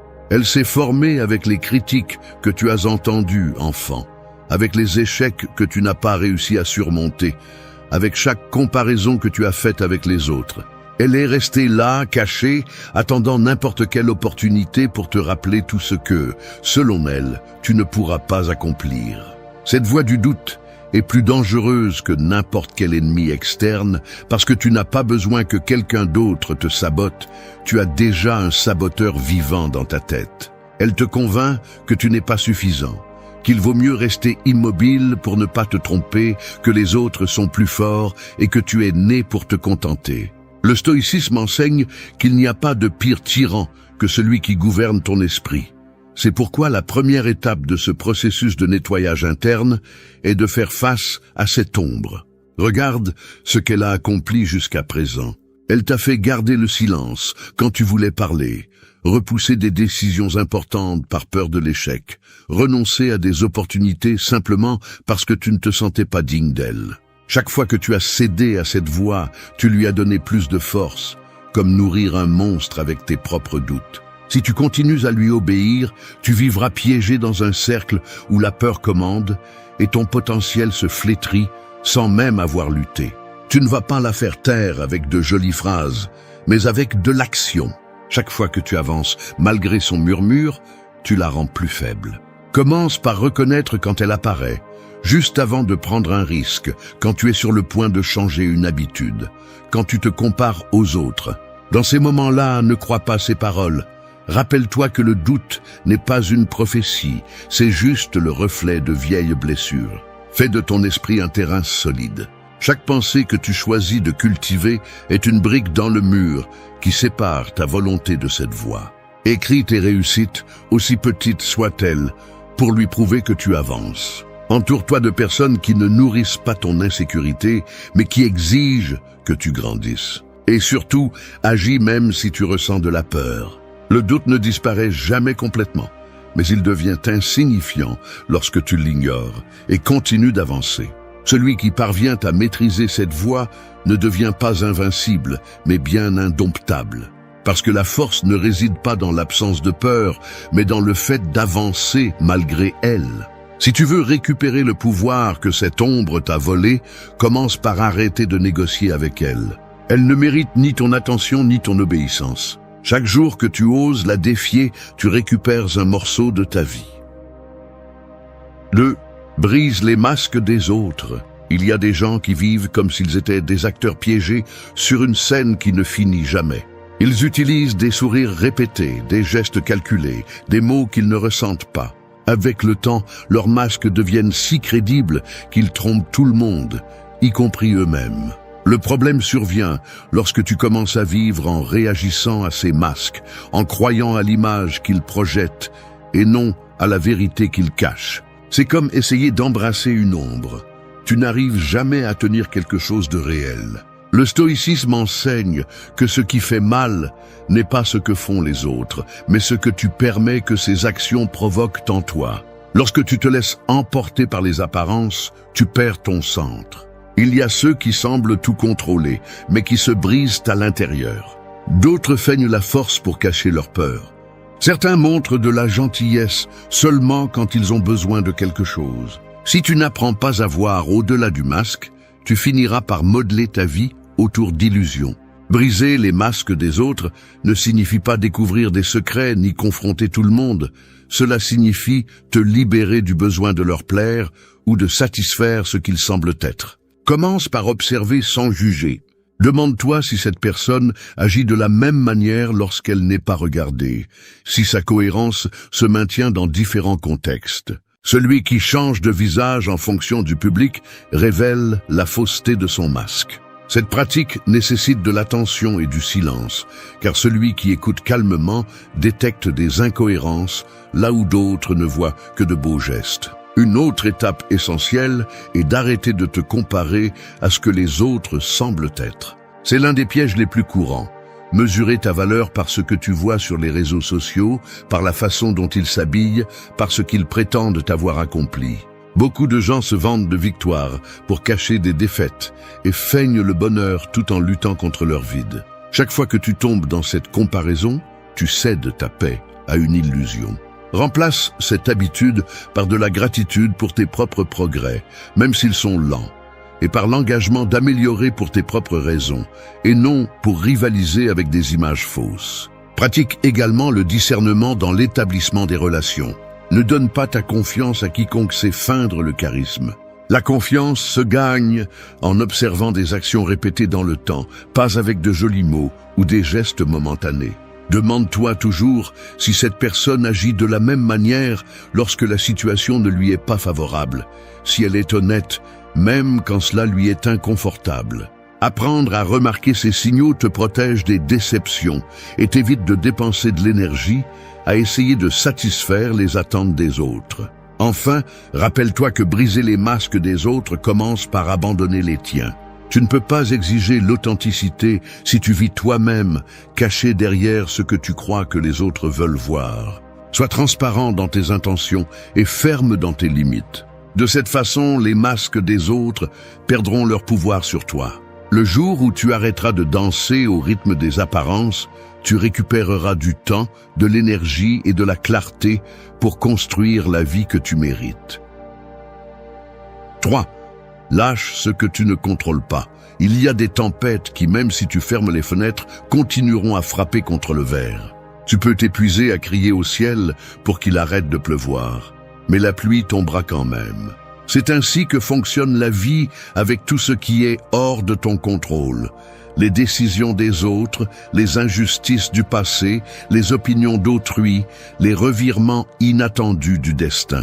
Essayer d'arrêter cette pluie avec tes mains ne fait que t'épuiser et te tremper, pendant que tu oublies que la seule chose que tu pouvais faire était de te réfugier et de rester ferme. Le stoïcisme enseigne qu'une grande partie de la souffrance provient de l'obsession de vouloir changer ce qui n'est pas entre nos mains. Tu dépenses de l'énergie à penser à ce que quelqu'un aurait dû faire différemment, aux erreurs que tu as commises il y a des années, aux plans qui n'ont pas fonctionné. Cette insistance te lie à un poids inutile et te vole le présent. Lâcher prise n'est pas abandonner. C'est arrêter de lutter contre l'inévitable pour te concentrer sur ce qui dépend de toi. La première étape pour y parvenir est d'identifier la frontière entre ce que tu peux changer et ce que tu ne peux pas. Fais une liste simple.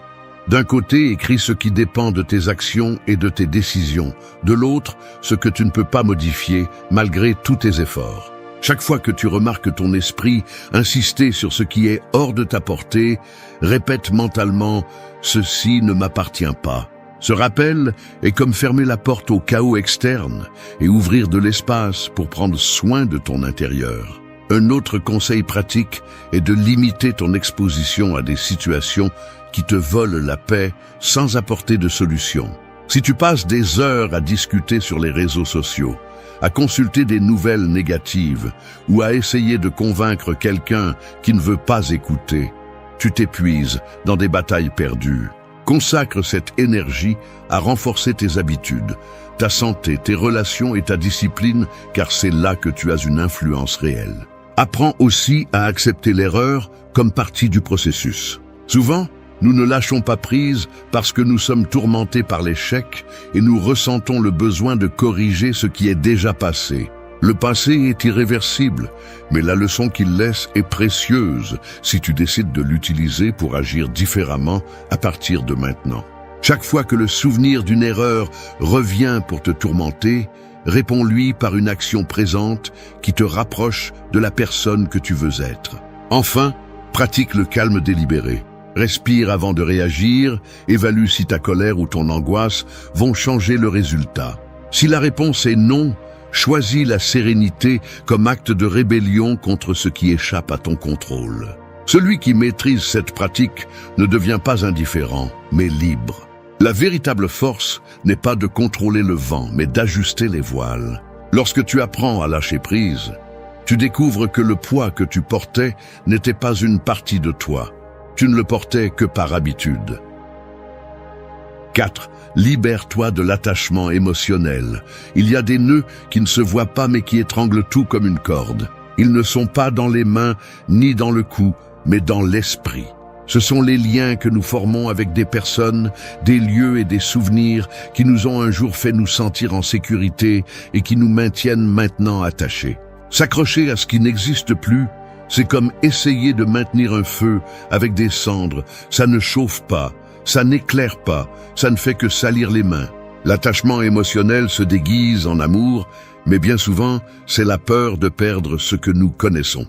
Ce n'est pas de l'affection qui te maintient dans une relation toxique, c'est la peur d'être seul. Ce n'est pas de la gratitude qui te fait garder des objets que tu n'utilises plus, c'est la nostalgie d'une époque révolue. Le danger de l'attachement, c'est qu'il te vole le présent parce qu'il t'oblige à regarder en arrière ou à dépendre de quelque chose d'extérieur pour te sentir complet.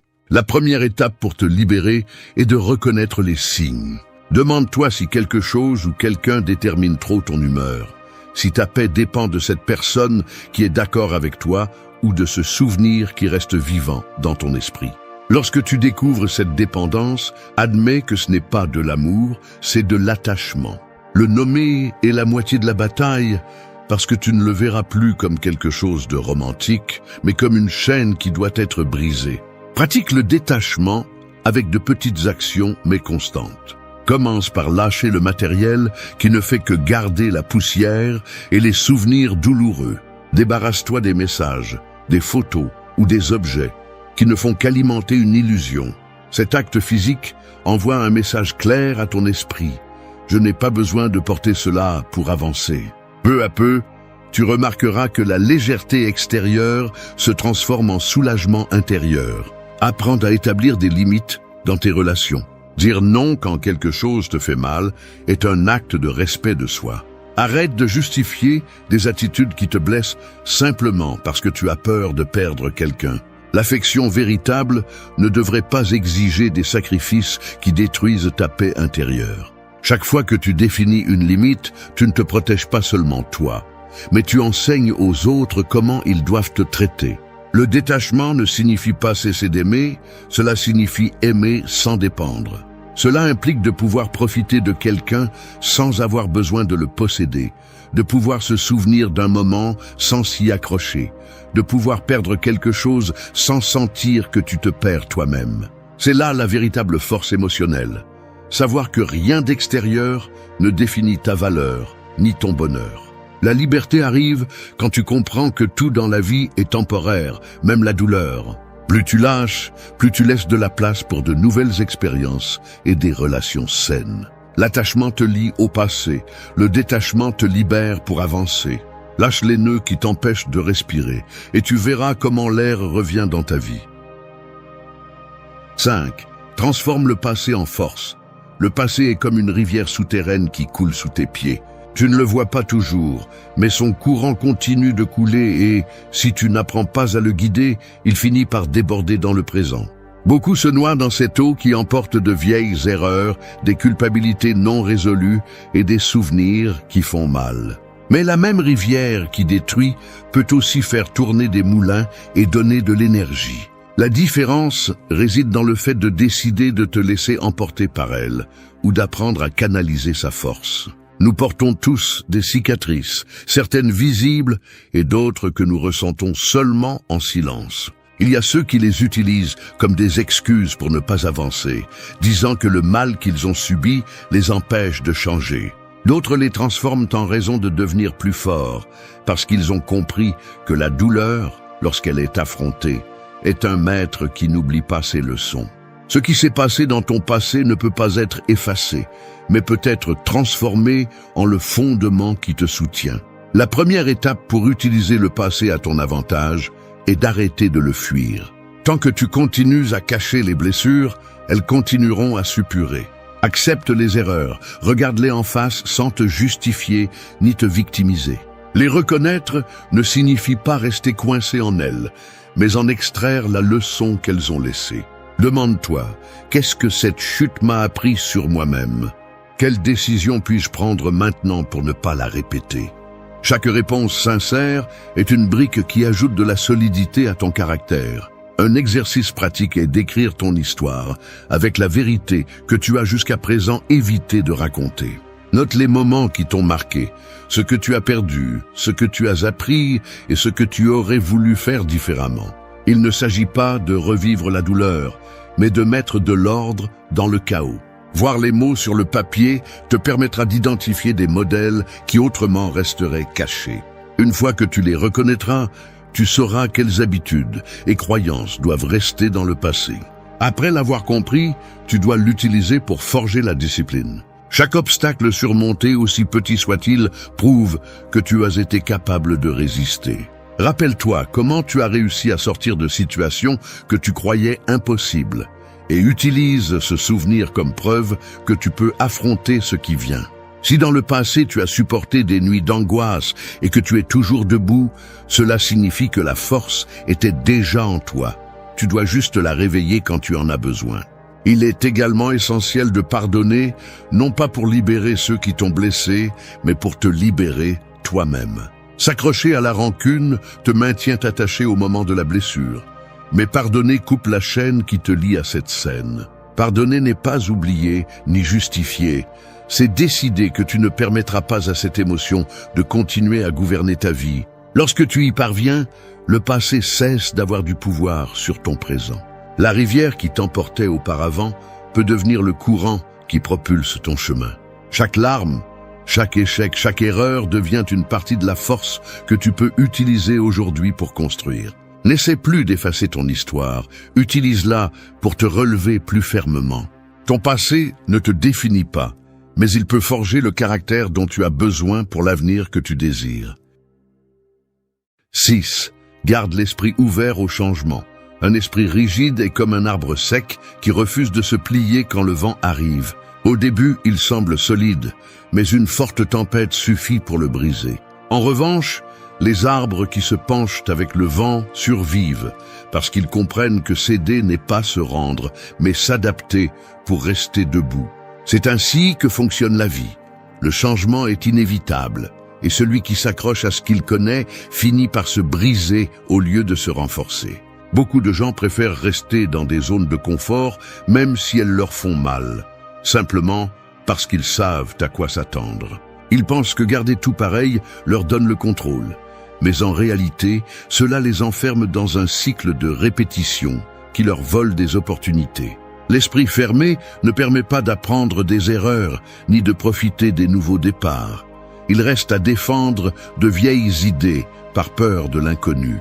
Le stoïcisme enseigne que la véritable force réside dans l'acceptation de ce qui arrive et son utilisation comme outil pour grandir. La première étape pour s'ouvrir au changement est de remettre en question les croyances que vous avez toujours tenues pour vraies. Demandez-vous combien de vos opinions sont nées d'expériences réelles Et combien sont des héritages d'autres que vous n'avez jamais testés? Faites l'exercice d'écouter sans interrompre des personnes ayant des perspectives différentes des vôtres, non pas pour les imiter, mais pour élargir votre vision. Celui qui ose écouter apprend à voir des chemins qui semblaient auparavant impossibles. Un autre conseil pratique est de vous exposer délibérément à de nouvelles choses. Lisez sur des sujets qui ne vous ont jamais intéressé. Essayez des activités que vous pensiez ne pas être pour vous. Conversez avec des gens d'autres environnements. Ces petites actions brisent la routine mentale et vous apprennent qu'il y a toujours plus d'une façon de faire face aux problèmes. Le changement cesse de faire peur quand vous découvrez qu'il ne menace pas votre identité, mais l'enrichit. Il est également important d'accepter que le changement peut apporter un inconfort au début. Toute transformation nécessite de laisser derrière soi quelque chose de familier, une habitude, une coutume, voire une partie de la façon dont vous vous voyez vous-même. Au lieu de résister à cet inconfort, voyez-le comme un signe que vous grandissez. Chaque fois que vous ressentez l'envie de revenir à l'ancien simplement parce que c'est facile, rappelez-vous que les raccourcis vers le confort mènent rarement à l'évolution. Enfin, gardez la discipline pour maintenir les nouvelles connaissances. S'ouvrir au changement n'est pas sauter d'idée en idée sans direction, c'est s'adapter consciemment, en évaluant ce qui vous sert et ce qui ne vous sert pas. Utilisez un journal pour noter ce que vous découvrez dans le processus et vérifier vos progrès. Avec le temps, vous remarquerez que vous n'êtes plus le même qu'hier, non pas parce que vous avez trahi votre essence, mais parce que vous avez appris à mettre à jour votre façon de voir le monde. Lorsque votre esprit devient flexible, rien d'extérieur ne peut vous briser. Les changements cessent d'être des menaces et deviennent des opportunités. Garder l'esprit ouvert, c'est permettre au vent de la vie de modeler vos branches sans vous arracher à vos racines. Et c'est l'une des plus grandes forces que vous pouvez développer. 7. Agis aujourd'hui, pas demain. Le temps est comme du sable qui s'échappe entre les doigts. Tu penses en avoir suffisamment jusqu'à ce que tu regardes ta main et découvres qu'il n'en reste presque plus. Chaque « je le ferai demain » est une poignée de sable que tu laisses tomber sans t'en rendre compte. Ainsi passent les mois, les années, alors que les opportunités se transforment en souvenirs et les rêves en regrets. Agir demain est le mensonge le plus confortable que tu t'aies raconté, parce qu'il te fait te sentir responsable sans bouger de ta place. La procrastination est un voleur silencieux. Elle ne vole pas d'un coup, mais petit à petit, te prenant des minutes qui se transforment en heures perdues. Cette habitude naît de la peur de l'échec, du perfectionnisme et de la fausse croyance qu'il y aura un moment idéal pour commencer.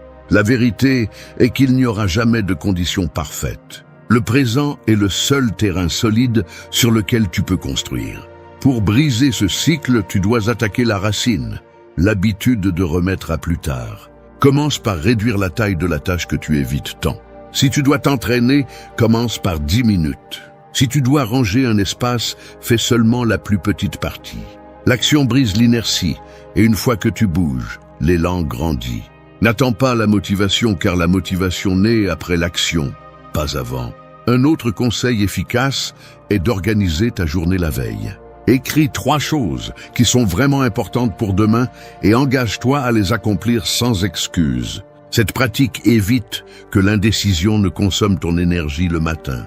Chaque tâche que tu accomplis est une preuve que tu peux avoir confiance en toi, et cette confiance se transforme en discipline. Apprends aussi à éliminer les distractions qui déguisent la paresse. Éteins les notifications. Mets des limites à l'utilisation du téléphone et évite de te promettre juste 5 minutes sur les réseaux sociaux, car ce petit détour a tendance à te voler des heures. Crée un environnement qui favorise la concentration, même si tu ne peux y consacrer qu'un court moment chaque jour. Le stoïcisme enseigne que la vie se mesure en actes, pas en intention. Il ne sert à rien de planifier sans exécuter, ni de rêver sans faire d'efforts. Chaque jour qui passe est une pièce que tu ne peux pas récupérer. Pense à ce que serait ta vie si tu avais commencé à travailler pour ce que tu dis vouloir il y a 6 mois. Cette pensée ne doit pas te remplir de culpabilité, mais d'urgence. Le plus grand changement n'est pas réalisé par de grandes décisions occasionnelles, mais par de petites actions constantes. Avancer aujourd'hui, même si c'est un pas minime, vaut plus que 1000 plans gardés pour demain. Lorsque tu transformes l'action en habitude, tu brises le cycle d'attente et la peur perd de sa force. Agir aujourd'hui, c'est se rebeller contre l'inertie qui maintient tant de gens coincés dans leur zone de confort. C'est déclarer que ton temps vaut plus que tes excuses. Fais en sorte que chaque jour compte, car demain n'est pas une promesse. C'est juste une possibilité qui peut-être n'arrivera jamais. 8. Persévère jusqu'à forger la discipline. Le fer ne devient pas une épée dès le premier coup de marteau. Il a besoin d'une chaleur constante, de répétition et de patience pour se modeler. Il en va de même pour la discipline. Elle ne naît pas d'un élan de motivation, mais de la persévérance quotidienne qui supporte l'inconfort et continue à frapper jusqu'à façonner le caractère. Ceux qui abandonnent à la 3e tentative ne connaîtront jamais la force qui vient de résister au feu. Beaucoup de gens confondent la discipline avec la volonté occasionnelle, mais la véritable discipline est une habitude qui ne dépend pas de l'humeur. Elle se construit les jours où tu ne veux pas te lever tôt et pourtant tu le fais, quand la fatigue pèse, mais tu tiens les promesses que tu t'es faites. Chaque fois que tu respectes un petit engagement envers toi-même, tu renforces un muscle interne qui rendra l'effort suivant plus facile. La première étape pour persévérer est de cesser de chercher des résultats immédiats. L'impatience est le plus grand ennemi de la constance. Apprends à apprécier le progrès invisible, les jours où tu ne remarques pas de changements externes, mais où tu entraînes ton esprit à ne pas abandonner. Mesure ton avancement non seulement par ce que tu accomplis, mais aussi par ta capacité à rester ferme sur le chemin. Un autre conseil pratique est de diviser tes objectifs en tâches si simples qu'il est impossible de ne pas les faire. Si tu veux faire de l'exercice, commence par seulement 10 pompes par jour. Si tu veux lire plus, commence par 2 pages avant de dormir. L'objectif n'est pas d'impressionner qui que ce soit, mais de te prouver à toi-même que tu peux maintenir une habitude. Avec le temps, augmente la difficulté de manière progressive, sans rompre la chaîne de constance. Entoure-toi de rappels visibles de pourquoi tu as commencé. Une phrase écrite sur le miroir, une photo sur le bureau, une alarme sur le téléphone peuvent t'aider à retrouver ton focus lorsque la motivation faiblit. La discipline grandit lorsque le but reste clair. Chaque fois que tu ressens l'envie d'abandonner, rappelle-toi que céder à un moment de faiblesse ne fait que retarder le résultat que tu désires. Il est également vital d'accepter les mauvais jours sans te punir. Il y aura des jours où tu échoueras ou seras en retard, mais ne laisse pas un faux pas détruire tout l'effort précédent. La persévérance ne demande pas la perfection, elle demande de réessayer le lendemain. Cette capacité à te relever après une chute est ce qui définit ceux qui réussissent à transformer leur vie. Le stoïcisme enseigne que le contrôle personnel est gagné par une pratique constante, pas par des mots. Persévérer, c'est choisir l'effort nécessaire plutôt que le désir passager. C'est cultiver le caractère, jusqu'à ce que la discipline devienne une partie naturelle de ton identité. Quand tu apprends à persévérer, les obstacles perdent leur pouvoir de t'arrêter. Tu découvres que la véritable force ne vient ni de la chance ni de l'inspiration, mais de l'habitude de continuer à avancer même si tout invite à abandonner. Frappe le fer chaque jour et viendra le moment où ta volonté deviendra une épée capable de trancher toute excuse. 9. Trouve la joie dans le présent. La vie ressemble à un voyage en train. Beaucoup de personnes s'assoient pour regarder par la fenêtre. Mais au lieu de contempler le paysage qui se trouve devant eux, ils gardent les yeux fixés sur l'horizon qu'ils n'arrivent pas encore à atteindre. D'autres restent coincés à regarder en arrière, se remémorant les stations déjà passées qui ne reviendront pas. Tous deux perdent la seule chose qu'ils possèdent réellement, l'instant qui se déroule maintenant. Croire que le bonheur est dans le futur est la raison pour laquelle beaucoup ne le trouvent jamais. Ils se disent qu'ils seront heureux lorsqu'ils auront un meilleur travail, lorsqu'ils auront plus d'argent, lorsqu'ils trouveront quelqu'un qui les comprend, lorsqu'ils voyageront à cet endroit dont ils rêvent. Pendant qu'ils attendent, ils laissent passer les moments simples qui pourraient déjà leur apporter la paix et la satisfaction. Le stoïcisme enseigne que le temps présent est la seule chose qui est réellement sous notre contrôle. et celui qui le gaspille donne sa vie à une illusion. Pour trouver la joie dans le présent, il faut entraîner l'esprit à cesser de poursuivre ce qui n'existe pas encore. Une première étape pratique est d'apprendre à s'arrêter au milieu de la routine. Chaque jour, faites une pause, même brève, pour remarquer des détails que vous avez tendance à ignorer. Le goût du café du matin, l'air frais en ouvrant la fenêtre, le son des rires proches. Reconnaître ce qui va déjà bien dans votre vie entraîne votre esprit à trouver de la valeur dans ce qui semble commun. Une autre stratégie utile est de limiter le temps que vous consacrez à vous comparer aux autres. Rien ne tue plus rapidement la gratitude que de mesurer votre vie aux normes des autres. Chaque fois que vous êtes tenté de regarder ce que les autres ont, rappelez-vous que vous ne voyez qu'une partie de leur histoire, pas leur bataille ni leur renoncement. Remplacez la comparaison par un inventaire de vos propres progrès, aussi petits soient-ils. L'habitude de remercier est également puissante. Avant de dormir, écrivez 3 choses que vous appréciez de la journée, peu importe leur importance. Cette pratique simple entraîne votre esprit à identifier des raisons de se réjouir, même dans les jours difficiles. Avec le temps, vous remarquerez que votre perception change et vous commencez à vivre avec moins d'anxiété pour ce qui manque. Apprendre à être présent implique également de lâcher le poids des erreurs passées et l'anxiété pour l'avenir. Si vous vous surprenez à revivre de vieilles blessures ou à vous inquiéter de ce qui pourrait mal tourner, rappelez-vous que rien de tout cela ne se passe en ce moment. Choisissez de ramener votre attention au moment où vous respirez. Le présent n'est pas un lieu d'attente, c'est la scène où se déroule la vie. Trouver de la joie en lui ne signifie pas ignorer les objectifs ou arrêter de planifier, mais ne pas reporter le bonheur pour plus tard. Lorsque vous faites la paix avec le maintenant, vous découvrez que vous n'avez pas besoin de conditions parfaites pour vous sentir vivant, car vous avez déjà tout ce qu'il faut pour éprouver de la gratitude et de la paix en cet instant. 10.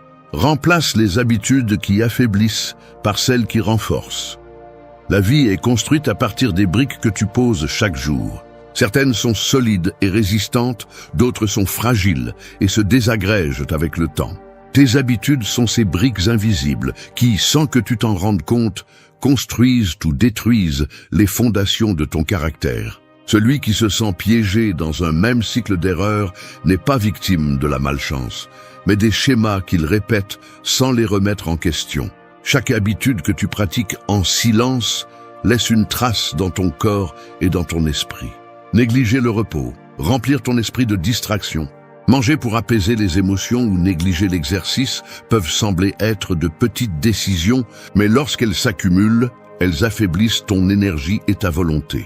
En revanche, des habitudes simples comme se lever tôt, bouger un peu chaque jour, lire même quelques pages ou faire attention à ce que tu consommes renforcent ton esprit et ta discipline. La première étape pour remplacer les habitudes nuisibles est de les identifier sans excuse. Demande-toi quels sont les comportements qui t'éloignent de la personne que tu veux être. Peut-être est-ce de regarder ton téléphone dès que tu te réveilles, de te promettre des objectifs que tu ne tiens pas, ou de remplir ton temps avec des activités qui divertissent mais n'apportent rien. Nommer l'habitude, c'est reconnaître qu'elle existe. Et sans cette reconnaissance, il n'y aura pas de possibilité de changement. Une fois identifiées, commence à les remplacer progressivement. N'essaie pas de te débarrasser de tous en même temps, car cette surcharge se termine par un abandon. Si tu passes des heures devant l'écran le soir, remplace les 15 dernières minutes par de la lecture. Si tu as tendance à sauter des repas sains, prépare à l'avance quelque chose de simple et nutritif. Chaque substitution est une petite victoire qui renforce ta confiance. Un autre conseil essentiel est de créer des rituels qui facilitent les nouvelles habitudes. Place tes vêtements de sport où tu peux les voir en te réveillant. Garde de l'eau à proximité pour te rappeler de t'hydrater. Laisse le livre sur la table de nuit pour qu'il soit la dernière chose que tu regardes. L'environnement doit te rappeler l'engagement que tu as pris, car la discipline repose sur des signaux visuels et pas seulement sur la volonté. Entoure-toi de personnes qui renforcent tes nouveaux schémas de vie. Partager des objectifs avec quelqu'un d'autre augmente le sens de la responsabilité et rend le processus moins lourd. Évite les espaces où l'ancienne habitude devient une tentation constante, car l'environnement a plus d'influence que nous ne l'admettons généralement. Le stoïcisme enseigne que nous sommes maîtres de nos actions, et chaque habitude est une décision répétée jusqu'à devenir un destin. Remplacer ce qui affaiblit par ce qui renforce n'est pas une question de perfection, mais de constance. Lorsque tes habitudes commencent à refléter la vie que tu désires, tu ne dépends plus de la motivation pour maintenir le cap. Tu découvres que le changement ne s'est pas produit d'un seul coup, mais que tu l'as construit brique par brique, jusqu'à ce qu'un jour tu te réveilles et te rendes compte que la personne que tu étais est restée en arrière parce que tu l'as remplacée par des actions qui te soutiennent plus fermement. Chaque nuit, tu arrives au lit avec le corps fatigué, mais l'esprit reste éveillé, luttant contre les souvenirs, les culpabilités et les tâches en suspens qui ne se terminent jamais. Ce n'est pas de l'insomnie, c'est du poids accumulé. Tu portes des discussions que tu n'as pas clôturées, des déceptions que tu n'as pas lâchées, des mots que tu n'as pas dits, et la journée se termine avec toi. Mais tu ne termines pas avec la journée. Ainsi, personne ne se repose. La sérénité n'est pas un luxe, c'est une discipline. Tu ne peux pas espérer que le sommeil soit réparateur si tu continues à traîner le bruit de tout ce que tu ne peux pas contrôler. Tant que tu ne lâches pas l'ego, la hâte et la peur du jugement d'autrui, chaque nuit ne sera qu'un changement de décor, mais le combat continuera dans ta tête. Les stoïciens ont compris que la paix n'est pas obtenue en accumulant des certitudes ni en contrôlant tout. Elle arrive lorsque tu apprends à libérer ce qui ne dépend pas de toi, lorsque tu arrêtes de mendier l'approbation des autres, lorsque tu acceptes que le temps a son propre rythme et que tout ne mérite pas ton énergie. Si tu veux vraiment te reposer, tu dois être capable de clore la journée avec la même détermination qu'un guerrier range son épée au coucher du soleil. Ce n'est pas un message doux ni complaisant. C'est une invitation à te regarder en face et à arrêter de nourrir le chaos qui vole ton sommeil. Reste jusqu'à la fin. Je vais te montrer 8 pratiques stoïciennes, simples mais profondes, qui t'apprendront à lâcher le poids invisible qui t'épuise. Si tu les prends au sérieux, tu ne dormiras pas seulement mieux. Tu apprendras à vivre avec légèreté, sans le fardeau inutile que tu portes tous les jours. 1. Lâche ce que tu ne contrôles pas et libère ton esprit. Un bateau trop chargé n'avance pas, il coule lentement, même si la mer est calme. C'est ainsi que beaucoup d'entre nous vivent, naviguant chaque jour avec un poids qui ne nous appartient pas, essayant de contrôler le vent, les courants, jusqu'à l'horizon. Nous sommes obsédés par le changement de climat alors que la seule chose que nous pouvons ajuster sont les voiles. C'est la raison pour laquelle à la fin de la journée, tu as l'impression que ton esprit continue de lutter. Tu as passé des heures à essayer de maîtriser ce qui n'a jamais été entre tes mains et chaque pensée est devenue une ancre qui te retient même quand le soleil est déjà tombé. La première étape pour trouver la sérénité à la fin de la journée est de comprendre avec une brutalité honnête que tu ne peux pas tout contrôler. Ni l'attitude des autres, ni les mots qui ont déjà été dits, ni les imprévus qui sont venus déranger tes plans. Pourtant, tu dépenses ton énergie à repasser des conversations, à imaginer des réponses que tu n'as pas données, à essayer de prévoir l'imprévisible. Tu le fais parce que ton ego te convainc que si tu y penses assez, quelque chose changera. Mais la seule chose que tu réussis à faire est de maintenir la tempête en vie en toi. Lâche ce que tu ne contrôles pas, non pas comme un acte de résignation, mais comme un geste de sagesse. Lorsque tu choisis de laisser aller ce qui ne dépend pas de toi, tu arrêtes de nourrir des batailles inutiles.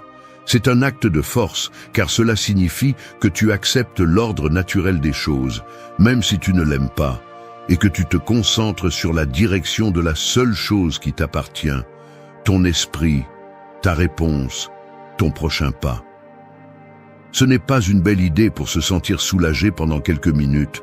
C'est un entraînement quotidien qui nécessite de la discipline et du courage pour admettre qu'une grande partie de ce qui te perturbe n'existe que dans ta tête.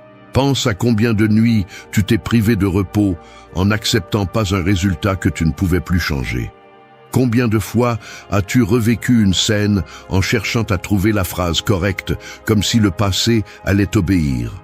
Ce n'est pas de la stratégie, c'est de l'auto-tromperie. La sérénité commence lorsque tu décides que tu ne vas pas céder ta paix à ce qui s'est déjà passé ou à ce qui ne se passera peut-être jamais. Chaque pensée inutile que tu décides de lâcher est un espace que tu récupères pour te reposer. Les stoïciens disaient que la souffrance ne vient pas des faits, mais de l'opinion que nous nous faisons d'eux. Ton patron ne te gâche pas la soirée par lui-même, c'est l'histoire que tu te racontes sur ce qu'il a dit, ce qu'il voulait dire ou ce que tu crains qu'il pense. Le trafic ne te gâche pas la journée, c'est ta résistance à l'accepter. Chaque fois que tu te bats avec l'inévitable, tu t'enchaînes à quelque chose que tu ne vas pas bouger. Commence aujourd'hui, à la fin de ta journée, à vérifier ce qui dépend vraiment de toi dans ton esprit. Écris-le si nécessaire. Ce qui dépend de toi, décide d'agir demain. Ce qui ne dépend pas de toi, laisse-le partir. Fais-le sans culpabilité. C'est un acte d'hygiène mentale aussi nécessaire que de se laver le visage avant de dormir. Avec le temps, tu découvriras que libérer ton esprit est comme enlever ton armure à la fin de la bataille. Tu te rappelles que tu es toujours en vie, que tout ne mérite pas d'être porté. La véritable force n'est pas de tout retenir, mais de lâcher sans peur. Celui qui s'accroche à contrôler l'incontrôlable finit esclave de ses propres pensées. Celui qui apprend à lâcher gagne de l'espace pour le calme. Ce soir, avant de fermer les yeux, répète-toi que tu n'as pas apporté le monde pour mériter du repos. Relâche le poing avec lequel tu essaies de tenir l'impossible et laisse la journée se terminer là où elle doit se terminer, dans le passé. C'est ainsi que tu pourras te réveiller avec de l'énergie pour ce qui est vraiment entre tes mains. 2. Honore le calme de la nuit et arrête la précipitation. La nuit est comme un lac silencieux qui ne reflète le ciel que lorsque la surface est immobile.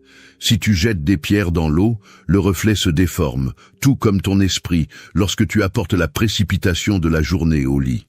Beaucoup arrivent à la nuit comme si c'était une extension interminable de la journée, avec le téléphone toujours allumé, en repassant des tâches et des messages, en bougeant même lorsqu'il n'y a plus rien à faire. Il n'est pas étonnant que le sommeil soit léger et le repos inexistant. La nuit n'est pas faite pour courir, elle est faite pour lâcher le rythme frénétique et permettre au corps et à l'esprit de retrouver l'équilibre. Honorer le calme de la nuit est un acte de respect envers toi-même, pas un luxe optionnel. Cela nécessite une décision et une coupure consciente entre le jour et le repos. L'une des erreurs les plus courantes est de finir de travailler et de continuer à penser à ce qui reste à faire, comme si l'esprit ne savait pas où mettre la limite. Pour changer cela, crée un rituel simple qui marque la fin de l'activité. Éteins les notifications, range les objets de travail, ordonne l'espace où tu vas dormir. Ce sont de petits gestes, mais ils envoient un message puissant à ton cerveau. La journée est terminée. Il est maintenant temps de récupérer des forces. Arrêter la précipitation ne signifie pas seulement arrêter de bouger physiquement, c'est apprendre à freiner les pensées qui insistent pour continuer à courir.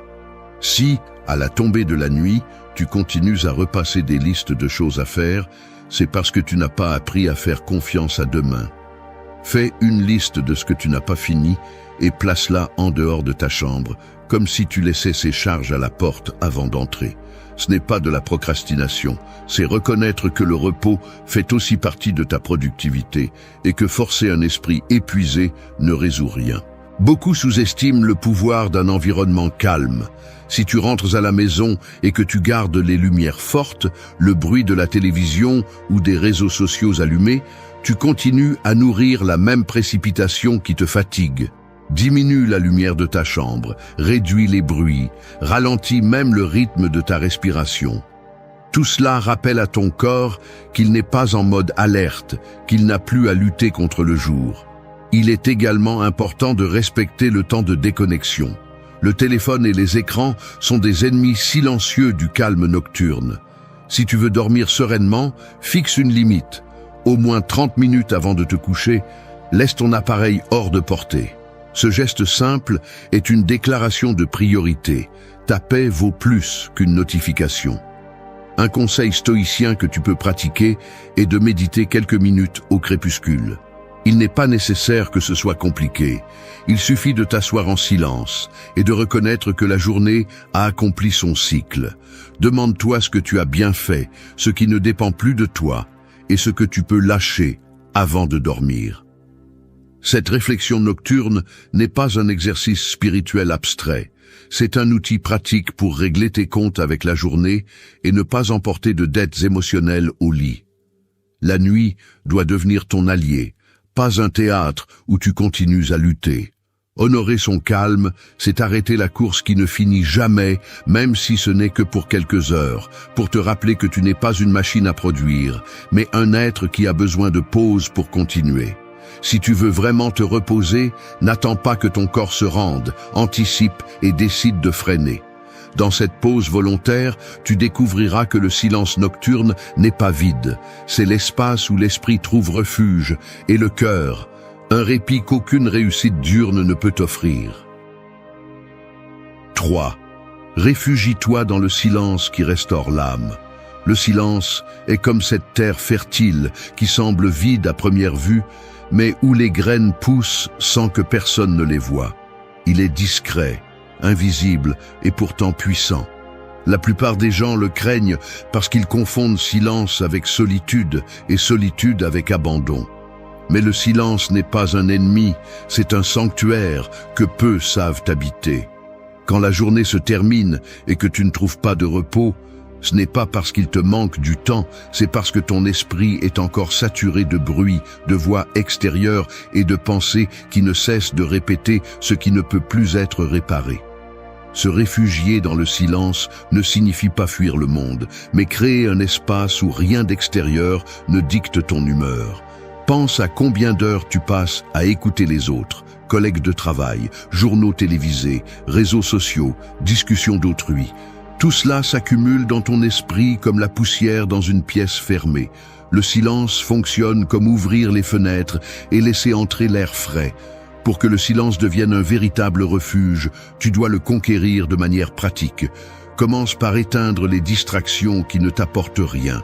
Avant de dormir, éteins la télévision, mets ton téléphone en silencieux, évite les conversations inutiles qui ne servent qu'à prolonger la fatigue.